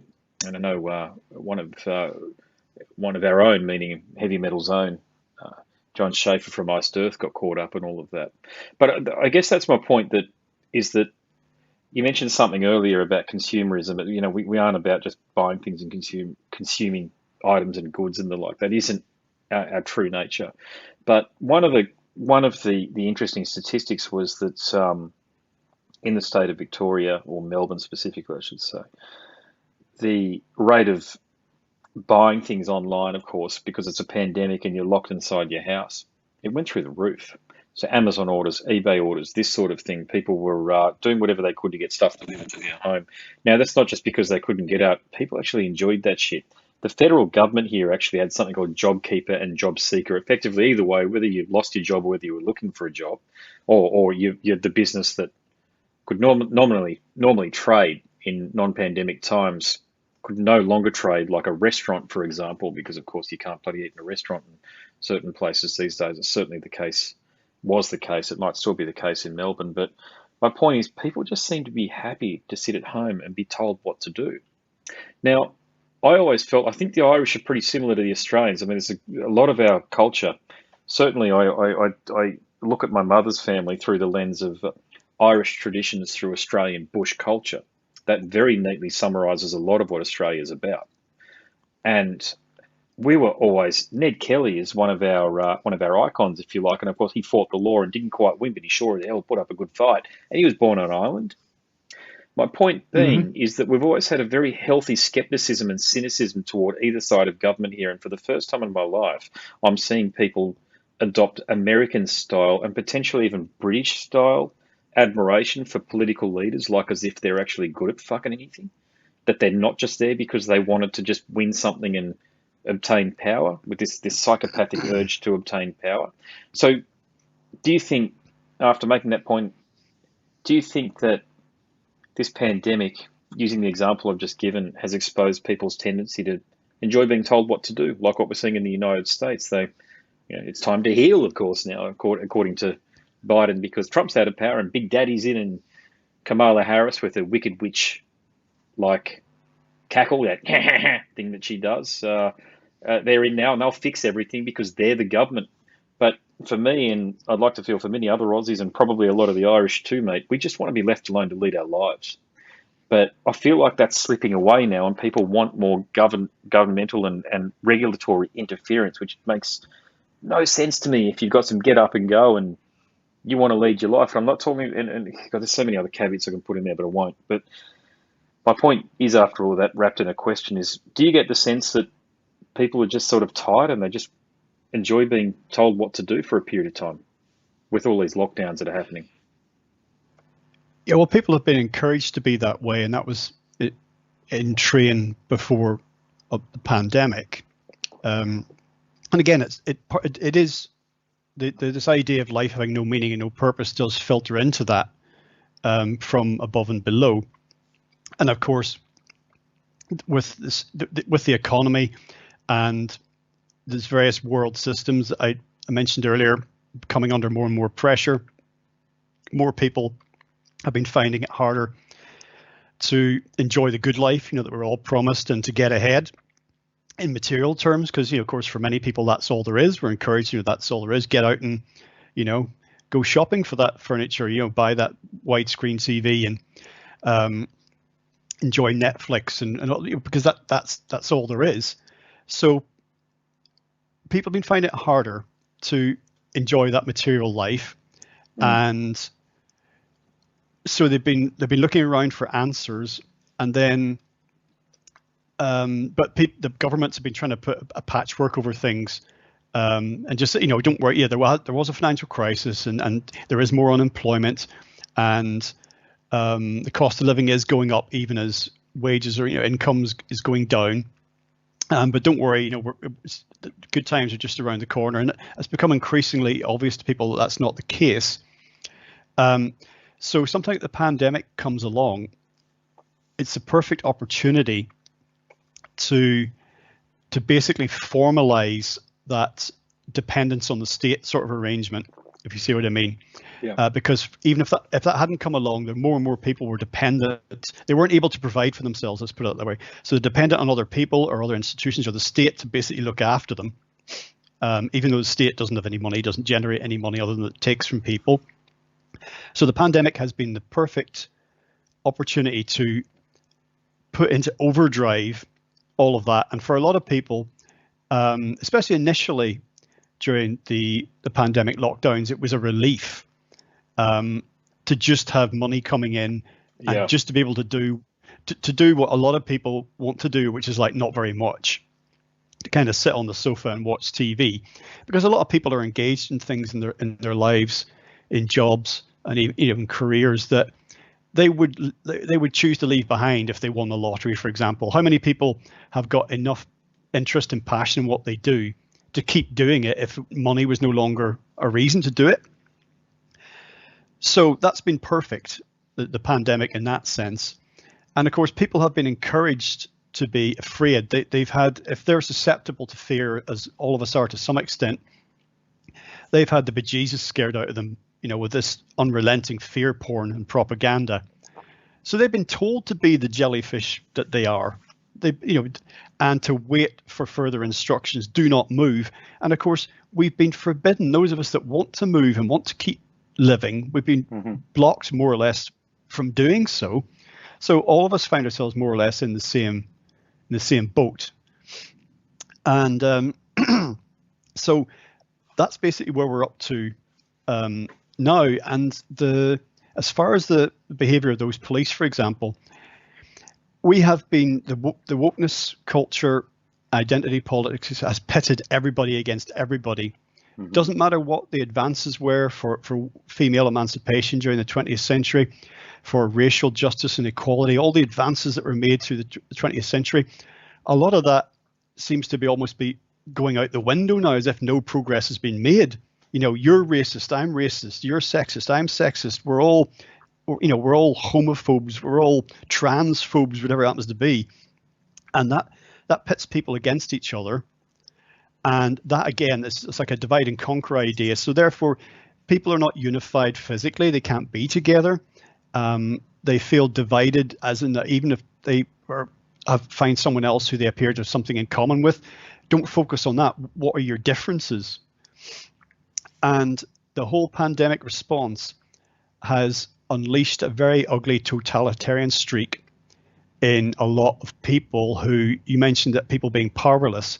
There are a lot of people who have never had any agency over their own lives, never had any power control. They've always felt they were being told what to do all their lives, and boss man was always telling them what to do. And the things that interested them, they could never really pursue because they always had to go to work and be ordered around. Now it's their turn. It's their turn to stand outside the grocery store and say to people, stand there, don't move, step forward, one at a time. Where's your mask? It's their opportunity to shine. Yes. Yes. To get and there's also a certain type of person, not the petty little person on a power trip like that, but certain type of people, more of a psychopathic leanings, who this is really their moment, because they're normally have to operate in the shadows, or they find themselves operating in a very narrow band of society, because most more well-balanced normal human beings will recognize and reject psychopaths, but they are a type of person, a very small subset of human beings that do seek power, and they've certainly been enabled a lot in the current situation.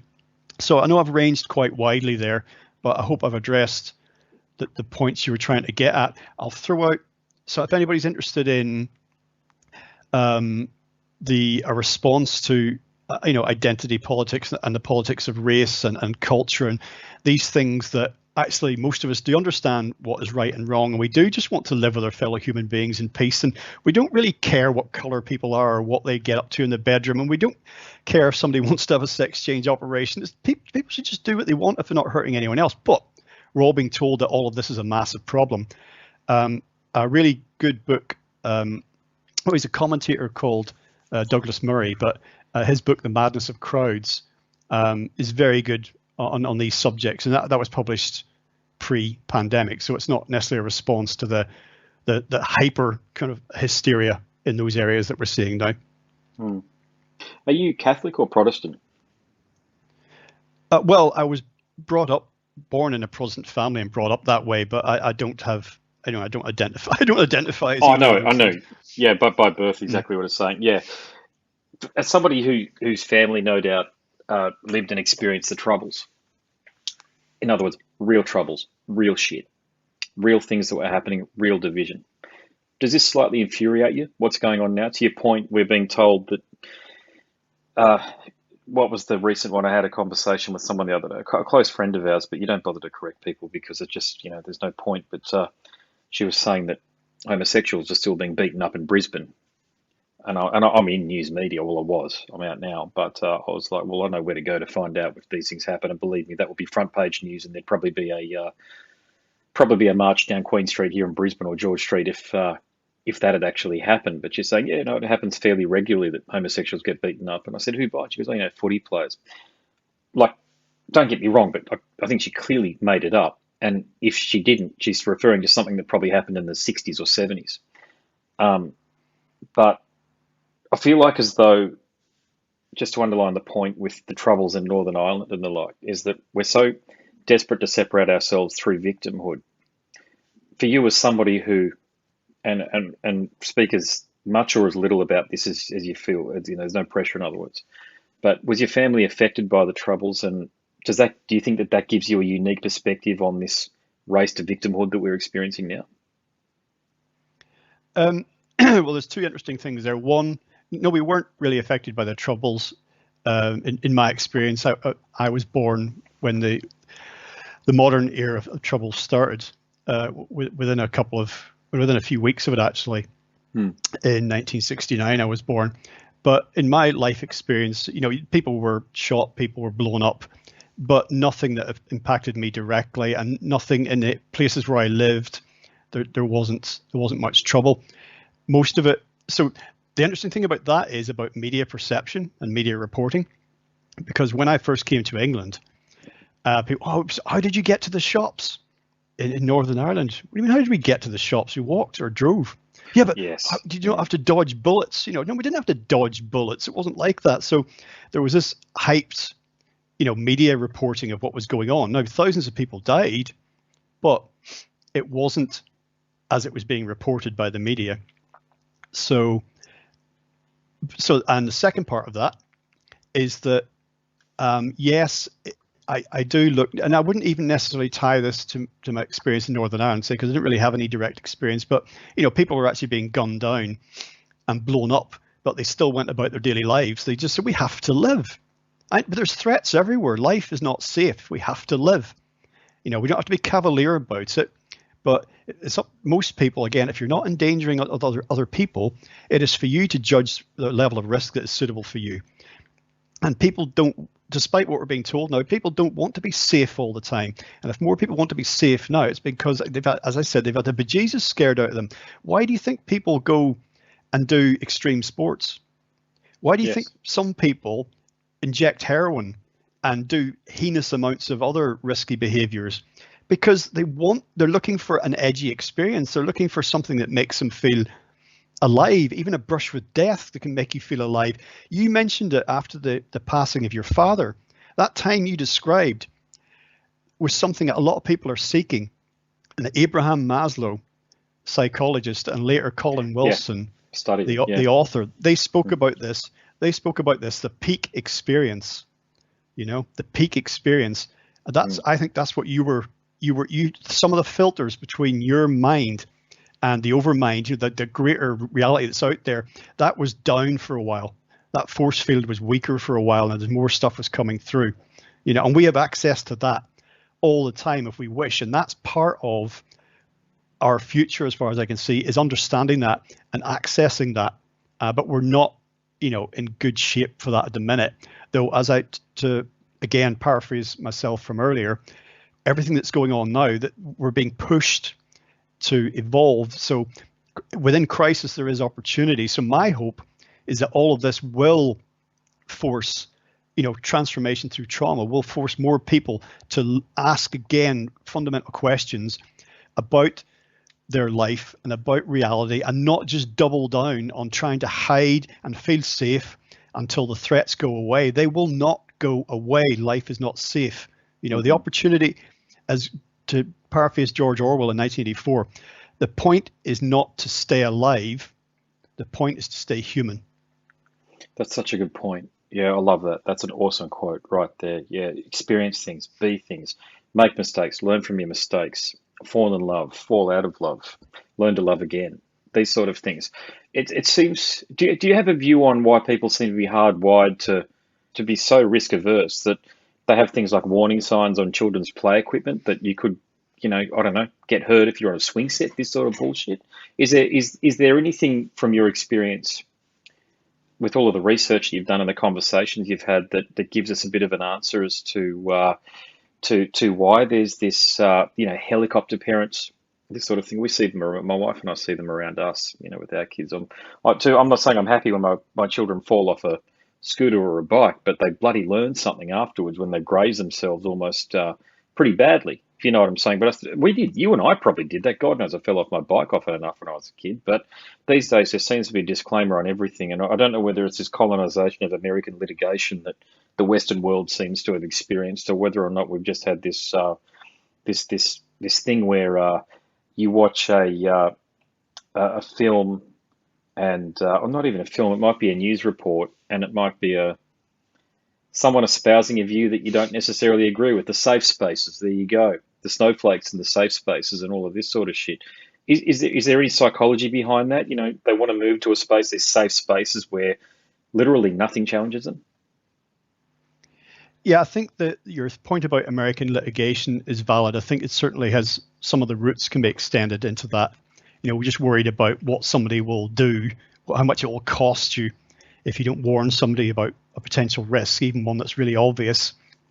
And the whole safe space and snowflake thing, again, is really about, again, trying to distract from real world problems, but also not having been mollycoddled. So not allowed to fall off your bike, not allowed to be exposed to ideas that you might not like. And if you grew up like that, you're not going to deal very well. And this is why it tends to happen in universities, particularly when people leave the home for the first time. You're not going to handle at all well hearing people saying things that you've never heard before, you don't agree with, or you don't understand. One of the reasons I wanted to go to university, and one of the things I most enjoyed, was meeting people from all over the country, and in some cases from around the world, who had very different cultures and very different ideas, and who challenged me on things. That was good. I didn't have to agree with them, but I didn't have to demand that they be shut down. Because what does that look like if everybody thinks that everybody they disagree with doesn't have any right to be heard? How does that actually work? What does that look like? We all end up like each of us on a different planet, all on our own, so that there's no opportunity for any outside information whatsoever to, impinge on our feeling of safety and security. And again, it's also the idea, if you're not able to grow up and learn to be independent, and to make mistakes, but also to form opinions, to change your mind, then you're very, very vulnerable, not only in your body, but in your mind. You're very vulnerable to somebody saying something to you that you don't like. So when I would maybe have kids at school might say something to me that I didn't like, I remember very early on I learned the lesson. I was told by the adults, don't listen to them. It's sticks and stones may break your bones, that whole thing. If somebody physically assaults you, you're going to have to deal with that in whatever way you can. Call the cops, hit them back, whatever. Curl up into a ball, whatever you think is going to work best in that situation. If somebody calls, they can say anything they like about you, about who you are, about your identity, about your sexuality, about your race. How you respond to that is a choice. Taking offense is a choice. Now, I understand if there's a degree of physical intimidation to that, that's another level. But I think kids have grown up so mollycoddled, and I realize I'm sounding like an old man now, but I don't care, because it's part of the. We still have to get past. We have to get past that. We have to get past that prejudice as well. Kids have been so mollycoddled that many of them cannot cope with any kind of physical risk whatsoever, and any kind of psychological risk, as it were, being confronted with an idea. Oh, he said this thing, I don't like that idea. Deal with it. It's an idea, Yeah, that's shocking. And I've got to say, because I only went to university recently, obviously a mature age student. I went back after only completing a semester back in 1996, and I thought, bugger it, I'm going to do this because I want to have some academic rigor. But I went to a private uni, Bond Uni on the Gold Coast. So thank God I didn't have to go and suffer through the bullshit at a public uni, as we call them here in Australia, meaning they get their funding primarily through the government, and it's just subsidised through a nominal fee, nowhere near what I had to pay to go to Bond Uni. But what I noticed was, and give me a feedback on this, I found that people aged between, they were about 17 to about 22, 23, they actually have a lot in common with us, because they've observed this generation that's gone before them, this generation that I'd loosely define between about 25 years of age and 40 years of age. So what would that make them? I've lost track of the nominal categories, but does that make the millennials and Gen X and Y, or no, we're Gen X, aren't we? But Gen Z and Y or something like that. But they seem to have sort of taken a deep breath. As I say, this has just been my interpretation of it. I've taken a deep breath, taken a step back, and seen the lunacy that these people are carrying on with, and go, life isn't actually that difficult. But you've got this 15-year bracket where, I'm not saying all of the bad ideas come from these people, but when you look at some of these people who are strong advocates for the Marxism in Black Lives Matter, and they push these totalitarian ideals, they're dressed up as compassion, which is another point I want to make later about the weaponizing of compassion and turning it into this god awful thing where well, you do like black lives, don't you? Therefore, you will allow us to do X, Y, and Z. And one of them is we want to break up the nuclear family. It's like, how the hell this confusion of correlation and cause, or whatever other fallacy you want to mention in there? But sorry, I'll make my point, which is that there seems to be this 15-year age gap, 25-year-olds to 40, where the majority of these bad ideas came in. Now, I put that down to the long march of the left through public institutions. So we're talking about I talk about public educational institutions here in Australia, so the public schools, the state schools, and the universities, which started. Jordan Peterson, of course, talks about this in much more detail than I will, but started in the late 50s or early 60s, and a lot of those people are still around, and they're just chipper that a lot of their ideas are being adopted en masse right now. But are you getting that sense as well, that there is a glimmer of hope with some of the youth that are coming through, that are challenging some of these ideas and going, yeah, life isn't actually that difficult? And I know that because, and I think this is where it happens in Australia too, because we're such a multicultural country. We've got a third of the people that have Australian citizenship, I think I'm right in saying, or their permanent residents, are born overseas. Now, a lot of them come from Asian countries, like my wife's parents, my wife's mother. So we go to the Philippines and we see that the quality of life over there is not what it is here. And the reason why we see that is because we're integrated into the community, not because we're staying at a 5-star hotel. So I guess that's my point there, is that I think you're seeing the outcomes, particularly in Australia. I can only talk about Australia, but I know Britain is very similar in terms of its ethnic makeup these days, that you had a lot of assumptions in a certain age group because it wasn't about lived experience. It's about indoctrination and potentially even philosophy. Whereas you've got this other group coming through that go, no, I'm born in Australia, or I'm born in Great Britain, but my parents come from this country, and I go back there and I can tell you, I want to live here and it's a lot better here. Do you have a perspective on that? Well, I'm not a parent, though I do have friends around about my age who do have kids, most of which are grown up now, for obvious reasons. But I would say I see a lot of anecdotal evidence for what you're saying, which is encouraging, but it's sort of younger generation than the previously younger generation. The only direct experience I can really offer is the feedback I get from the podcasts I do, in terms of people who email me and respond, and what I learn about what generation they are. And the majority of them, I would say, are younger than me. And yeah, so I do hear from people who, if I had kids, they would be around about, I'd be old enough to be their father, and who seem to have some really good insights and some clarity on a lot of the issues we're talking about. Now, of course, they're self-selecting, because they're listening to what I'm doing, what other similar people are doing in the first place, and they've got enough energy to actually take the trouble to write and give their thoughts.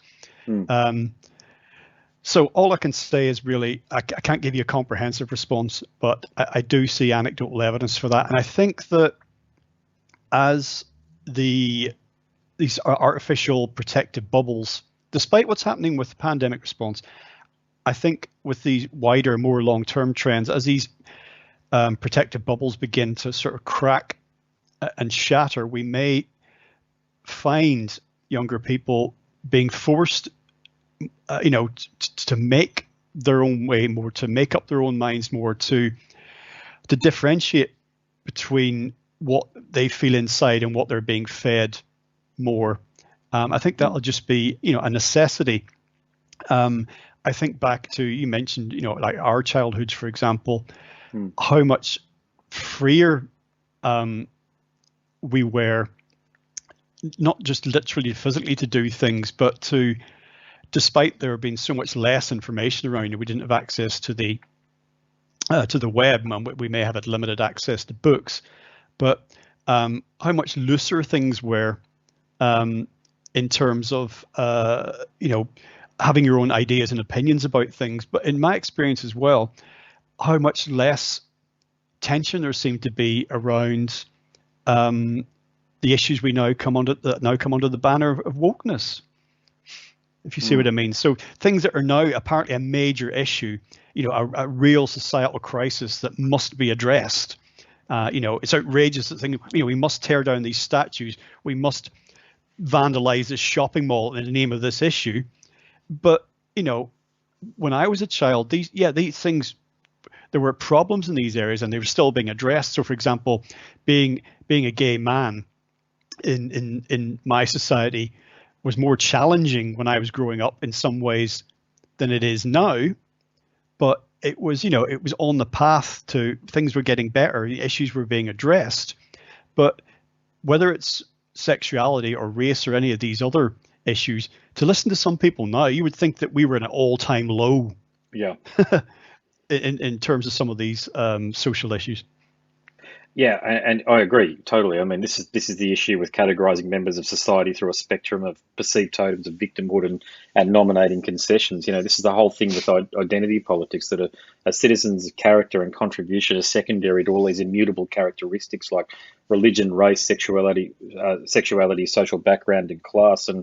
And I kind of feel, man, I say this, I'm kind of tongue in cheek, but I kind of feel like homosexuality, given if you look at that culture, broadly speaking, that culture is so much more mainstream than straight culture these days, given, you've got that Harry Styles dressing, I don't know whether you call that even gay. I don't know what the hell it is, but he's dressing like the Queen Mother in a recent photo shoot. I don't know whether you saw that, but it's just this inversion of accepted norms that you and I grew up with, and they're called. So this is an interesting thing for me as a parent. With my daughters, we're taught that sexuality through this woke prism is a societal construct, that kids are told you have certain genitalia which makes you this or that, and they go, no, that's not actually the case. You can make up your own mind. And that is bullshit. I can tell you that firsthand. I don't know whether you can see me. I've got a Christian t-shirt on at the moment. Okay. My kids joke. They know that my two favourite things are watching rugby union and rugby league, so that's one thing, and listening to extreme metal, death metal as they broadly call it. How interested, and keep in mind I pretty much do both of those two things a lot. I'm down at Bond watching the rugby down there quite a bit too when it's rugby season. I take them with me. They hate it. I'm trying to indoctrinate them into this stuff. You know what I mean? Like, they're wearing pink. We have to go to a toy shop beforehand to get them a toy. And I try as I might, but I'm not trying to indoctrinate them, by the way, but they're with me a lot when I do these things, because I enjoy being in their company, and I think they enjoy being in mine when I do these sorts of things, probably because they get something in return, or say they can get a toy or what have you. But I can tell you firsthand, not even anecdotally, that the message that has been sent out to people who don't have children, that believe this, that then want to believe this garbage, and even some of these idiots that do have children that think that, oh, it's absolutely a societal construct, like with the climate change debate. So believe the science, but then when it comes to sexuality, it's, oh no, that's on a spectrum. So, but hang on a sec, biology has determined that you only have two sexes, and then they go, no, it's not the case. It's not the case. It's like, yeah, that is absolutely definitely the case, and there are associated characteristics to each sex. That's not that they're immutable, but they're far more common. And sorry, I forgot the point I was going to make there after I said all of that. But I guess my point would have to be that this slide into lunacy. That's it. That's what it's going to be. This slide into lunacy with this sort of stuff, and that's a good point. So when it comes to sexuality, no, don't believe the science. That's a societal thing. People can make up their mind what they are based on a sliding scale, and God knows how many pronouns there are out there. But when it comes to climate change, even though there is some evidence to suggest humanity is changing the climate, but the real question should be, how much is humanity changing the climate? But all we're being told, like what's happening in the US at the moment, they're freezing through their coldest winter in God knows how long, and they don't have enough energy to power the heaters and this sort of thing. So in places like Texas, I know because I was reading Lucas Mann from Rings of Saturn's. He lives in Texas, and I was reading one of his social posts, but he was saying that the pipes are frozen.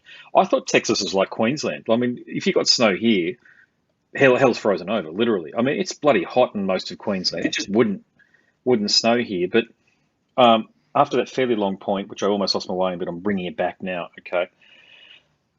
Those 2 points there, do you think that they're the canary in the coal mine for the lunacy of the whole thing? So they're saying believe the science on one thing, but totally disregard it on another? Do you think that that's the barometer, and therefore it's a bit more of an indication that we're fairly close, maybe potentially, maybe a couple of years away from coming out of this? Yeah, because it's very schizophrenic, and it's not sustainable. The levels of cognitive dissonance going on at the minute, amongst people to try and maintain two contrary positions, which is basically what cognitive dissonance is. You're being told one thing on one hand, another thing on the other. The two cannot coexist, but you have to make them so in order to keep your worldview integrated. I think more and more people are either through just mental breakdown of whatever form, or just through a moment of clarity, just going, hang on a minute, are questioning that because it's not sustainable. So the first thing I would encourage people to do is to have the courage to they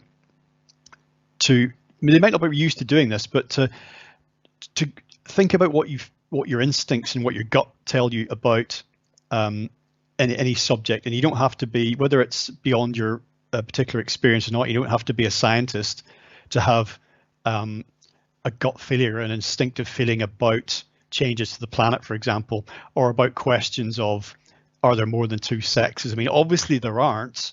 So if you've convinced yourself that, like Heinz 57 varieties, that there are 57 sexes, why is that? Why are you convinced of that? Is that because of something you've read, or is it because that you empirically know that to be the case, that you understand that to be the case?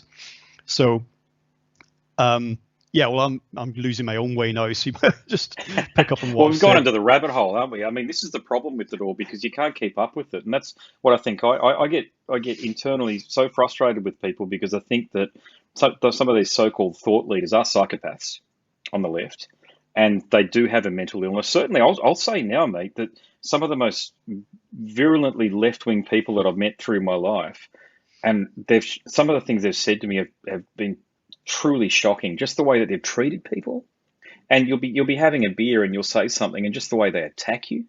And I find out later on, oh, they're bipolar and they're heavily medicated.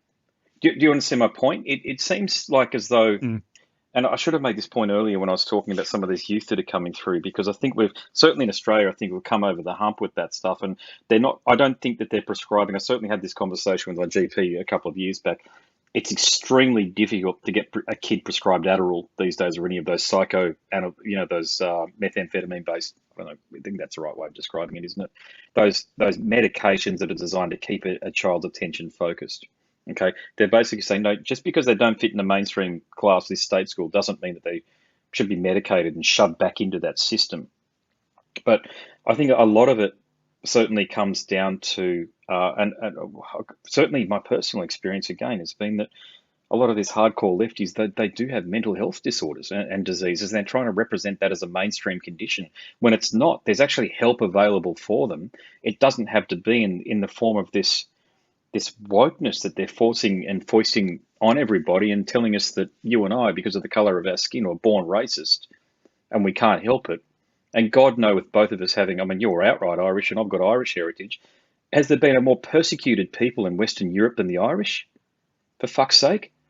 I mean, you just have to have a cursory dive into history to understand how displaced and how I can tell you for a fact, it's the reason, and I know this through family law. It's the reason why my family came out here from Ireland, because of the persecution, the lack of access to economic means. And I get this shit all these dickheads carry on about Australia's a convict colony or what have you.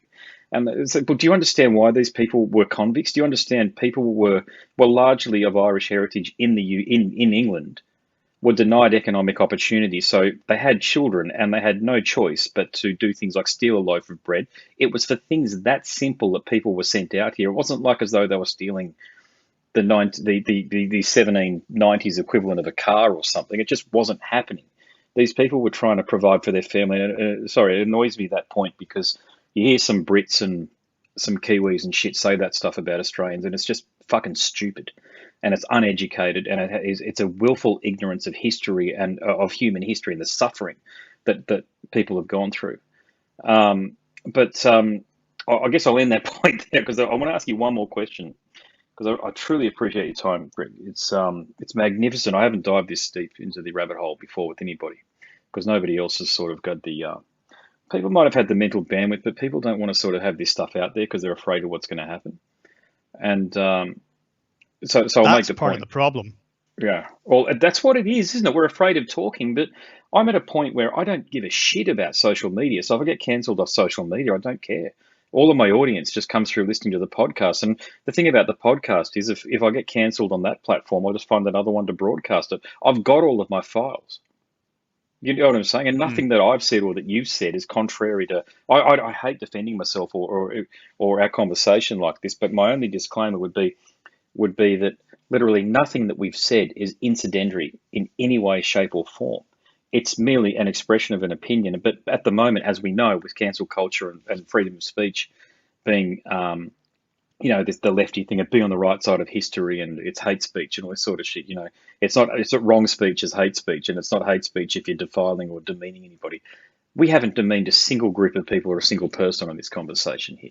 Okay, if I'm like I was saying before about this trend for people online to say about Australia as if we're some sort of bog Irish criminal, um, it's like a criminal settlement still to this day. They have literally.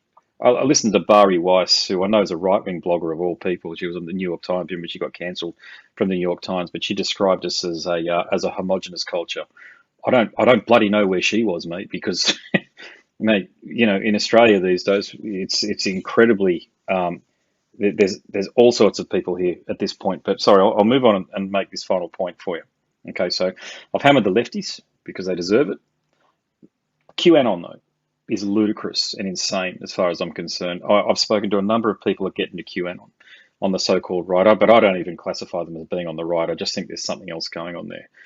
And I've spoken to a few people that have had some fairly traumatic experiences in their life, and I think that I'm not saying they're mentally challenged in any way, shape, or form, but I see that they, a lot of the pedophile stuff, the Pizzagate shit and all that sort of stuff, they identify with that because I think it helps them make sense of some of the stuff that they've been through. But the fact is, there's a complete lack of evidence. If that went on, there's a complete lack of evidence out there to support virtually any of the principles that these QAnon people keep talking about.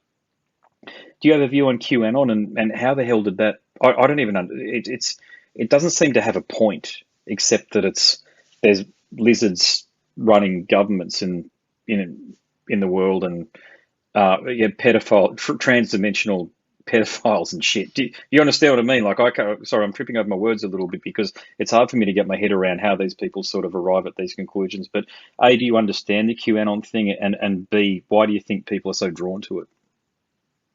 Oh, it's because it's another easy explainer.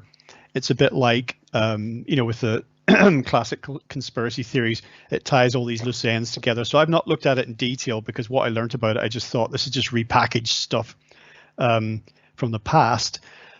But people are drawn to, and I know that conspiracy theory gets used as a, derogatory term for all sorts of perfectly legitimate theories about what's occurring. It's kind of a thought stopper. But no, I think it's just one of these things that brings it all together. It's a grand narrative, and it means that people no longer have to really start thinking about what's going on because it's all explained in this one convenient system, as it were. So, and I think that is just yet another response to where we find ourselves in the journey of our species at the minute, which is lots and lots of people are being assaulted from all sides with ideas, information, problems, issues, personal and collective, and they just want it all to stop. And even if a conspiracy theory or any other sort of theory doesn't make it all go away, if it accounts for it all, then people at least feel like, okay, right, so I know why what's happening to me is happening now. It's all explained here. So whether they can do anything about it or not is another matter. So I just think it's just yet another convenient way of tying up a lot of loose ends and bringing a lot of disparate threads together to basically try and make it all go away. Yeah, it's like the Trump thing. I saw him as a symptom. more than anything else. People just being fed up with it, with a system that's in place and wanting answers.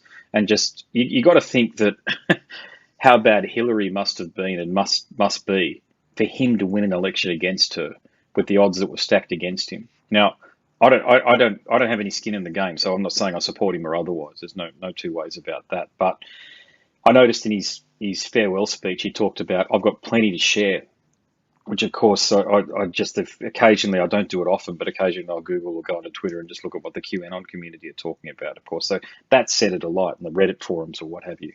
But there's nothing that I've heard before or since, and I've spoken to some of these people, as I say, and they were telling me as far back as 4 years ago that by 2000, so what's it, 2016, so by 2018, 2019, there'd be a bunch of these people, including Hillary Clinton, in jail. Of course, none of that shit ever happened.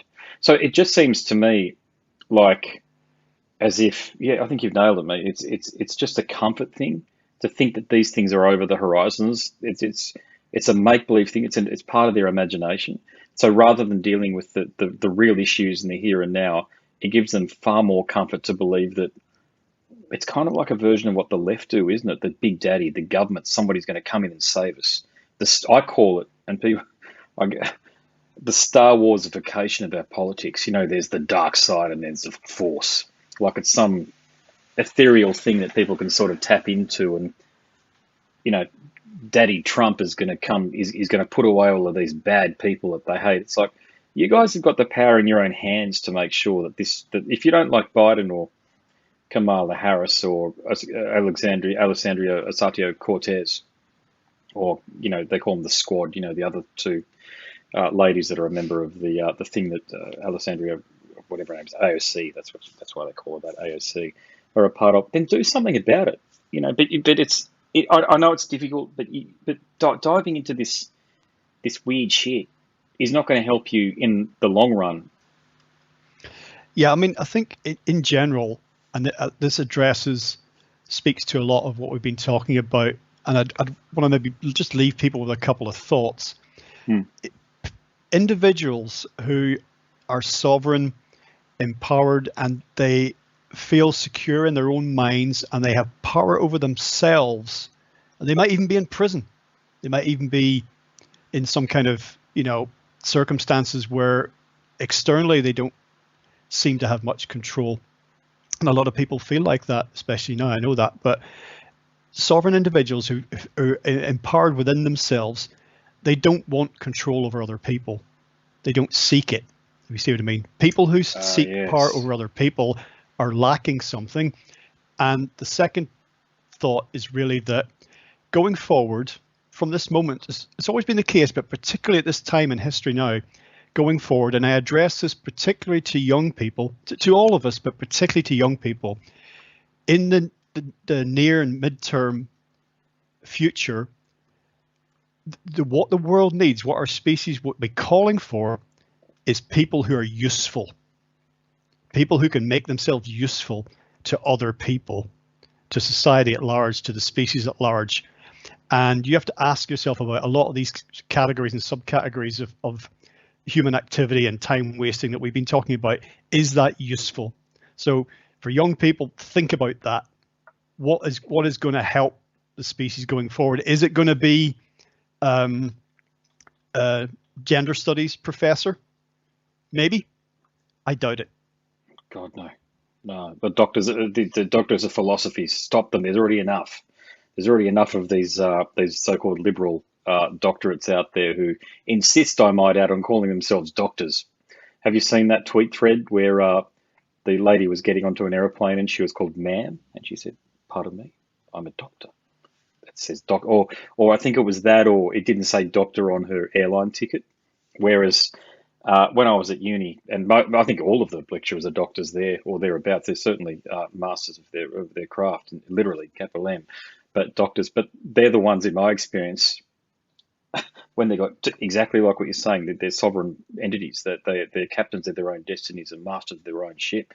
They're the first ones to tell you, no, my name's Jeff. You shall call me Jeff. I prefer that. They want that egalitarian approach to things. But look, I tell you what, Greg, you're a gentleman and a scholar. I can't recommend your can I call it a podcast series? I didn't see it on Spotify. I didn't check Apple, but is it a podcast series? What you're doing? It is. I'm not on iTunes or Oh, Spotify at the moment because just, I don't have haven't had the energy to get around to doing it. But along that you said earlier about you having all your own files, mm, I've always seen it as really important to have my own platform. That's why I've got legalisefreedom.com. That's legalise-freedom.com. You can spell legalise with an S or a Z. That's the main hub. It's a simple website, but it's got everything there. So mm. I will try and put myself on these other platforms when I get time. But in the meantime, whatever device you're using, you can download or stream the files there. There's well over 300 shows there There's at the minute, lots. and Yeah. you'll also find quite a lot of stuff on YouTube. The YouTube channel is Legalise Freedom 1, and there's material on there that is not on the main website. I do some pieces to camera there that are not on the website. Yeah, I found you on YouTube, I must say. So I think a lot of people, like, definitely owned content is better than uh, content that's on a third party like YouTube or Spotify or what have you. So definitely encourage people to go and listen to what you got to say over there. But look, people are creatures of habit, and most people are on YouTube. So definitely put that number one. It's not a word one; it's number one Yeah, after Legalise Legalise Freedom 1. Freedom. Just because Yeah, I couldn't get Legalise Freedom, that was taken, so I had to add a number 1. yeah. No, that's all good. I just want to make sure that because you've got so many topics there that will enlighten. Some of them are quite heavy in terms of, I suggest if someone's driving or like you need to be a captive audience, I think, in order to follow what's going on. But others you can actually put on in the background and sort of tune in every once in a while and still get lots of nuggets of truth and a lot of interesting content there. So mate, look, it's been a pleasure to talk to you. I've got to say, I haven't had a podcast episode or a conversation like this in years. And I'll sort of bring it full circle and say that it's it reminds me a little bit of the conversation I had with Stuart, in that we went sort of everywhere, but for completely different reasons and completely different topics. And if I can say one thing about that band, I will commend every person that I've ever interviewed from Cradle of Filth. Highly articulate. No, have a program, I like to call it. You know who you are as people. It just seems to be this weird thing with the band. But I mean, look at you, mate. I mean, you've had this tremendous career since, and I look forward to listening to many more episodes of your podcast series, and I'll definitely try to listen to it on your own content rather than the other stuff. Legalise freedom. There you go. Well, thanks for the invitation, Andrew. It's been a pleasure talking to you. No worries. You've been listening to the Scars and Guitars podcast series. My name is Andrew Mackay-Smith. That interview subject was Greg Moffatt, aka Damien Gregori, the keyboard player in Cradle of Filth. And he's also got a podcast series. He's the host of Legalise Freedom. Thanks for tuning in.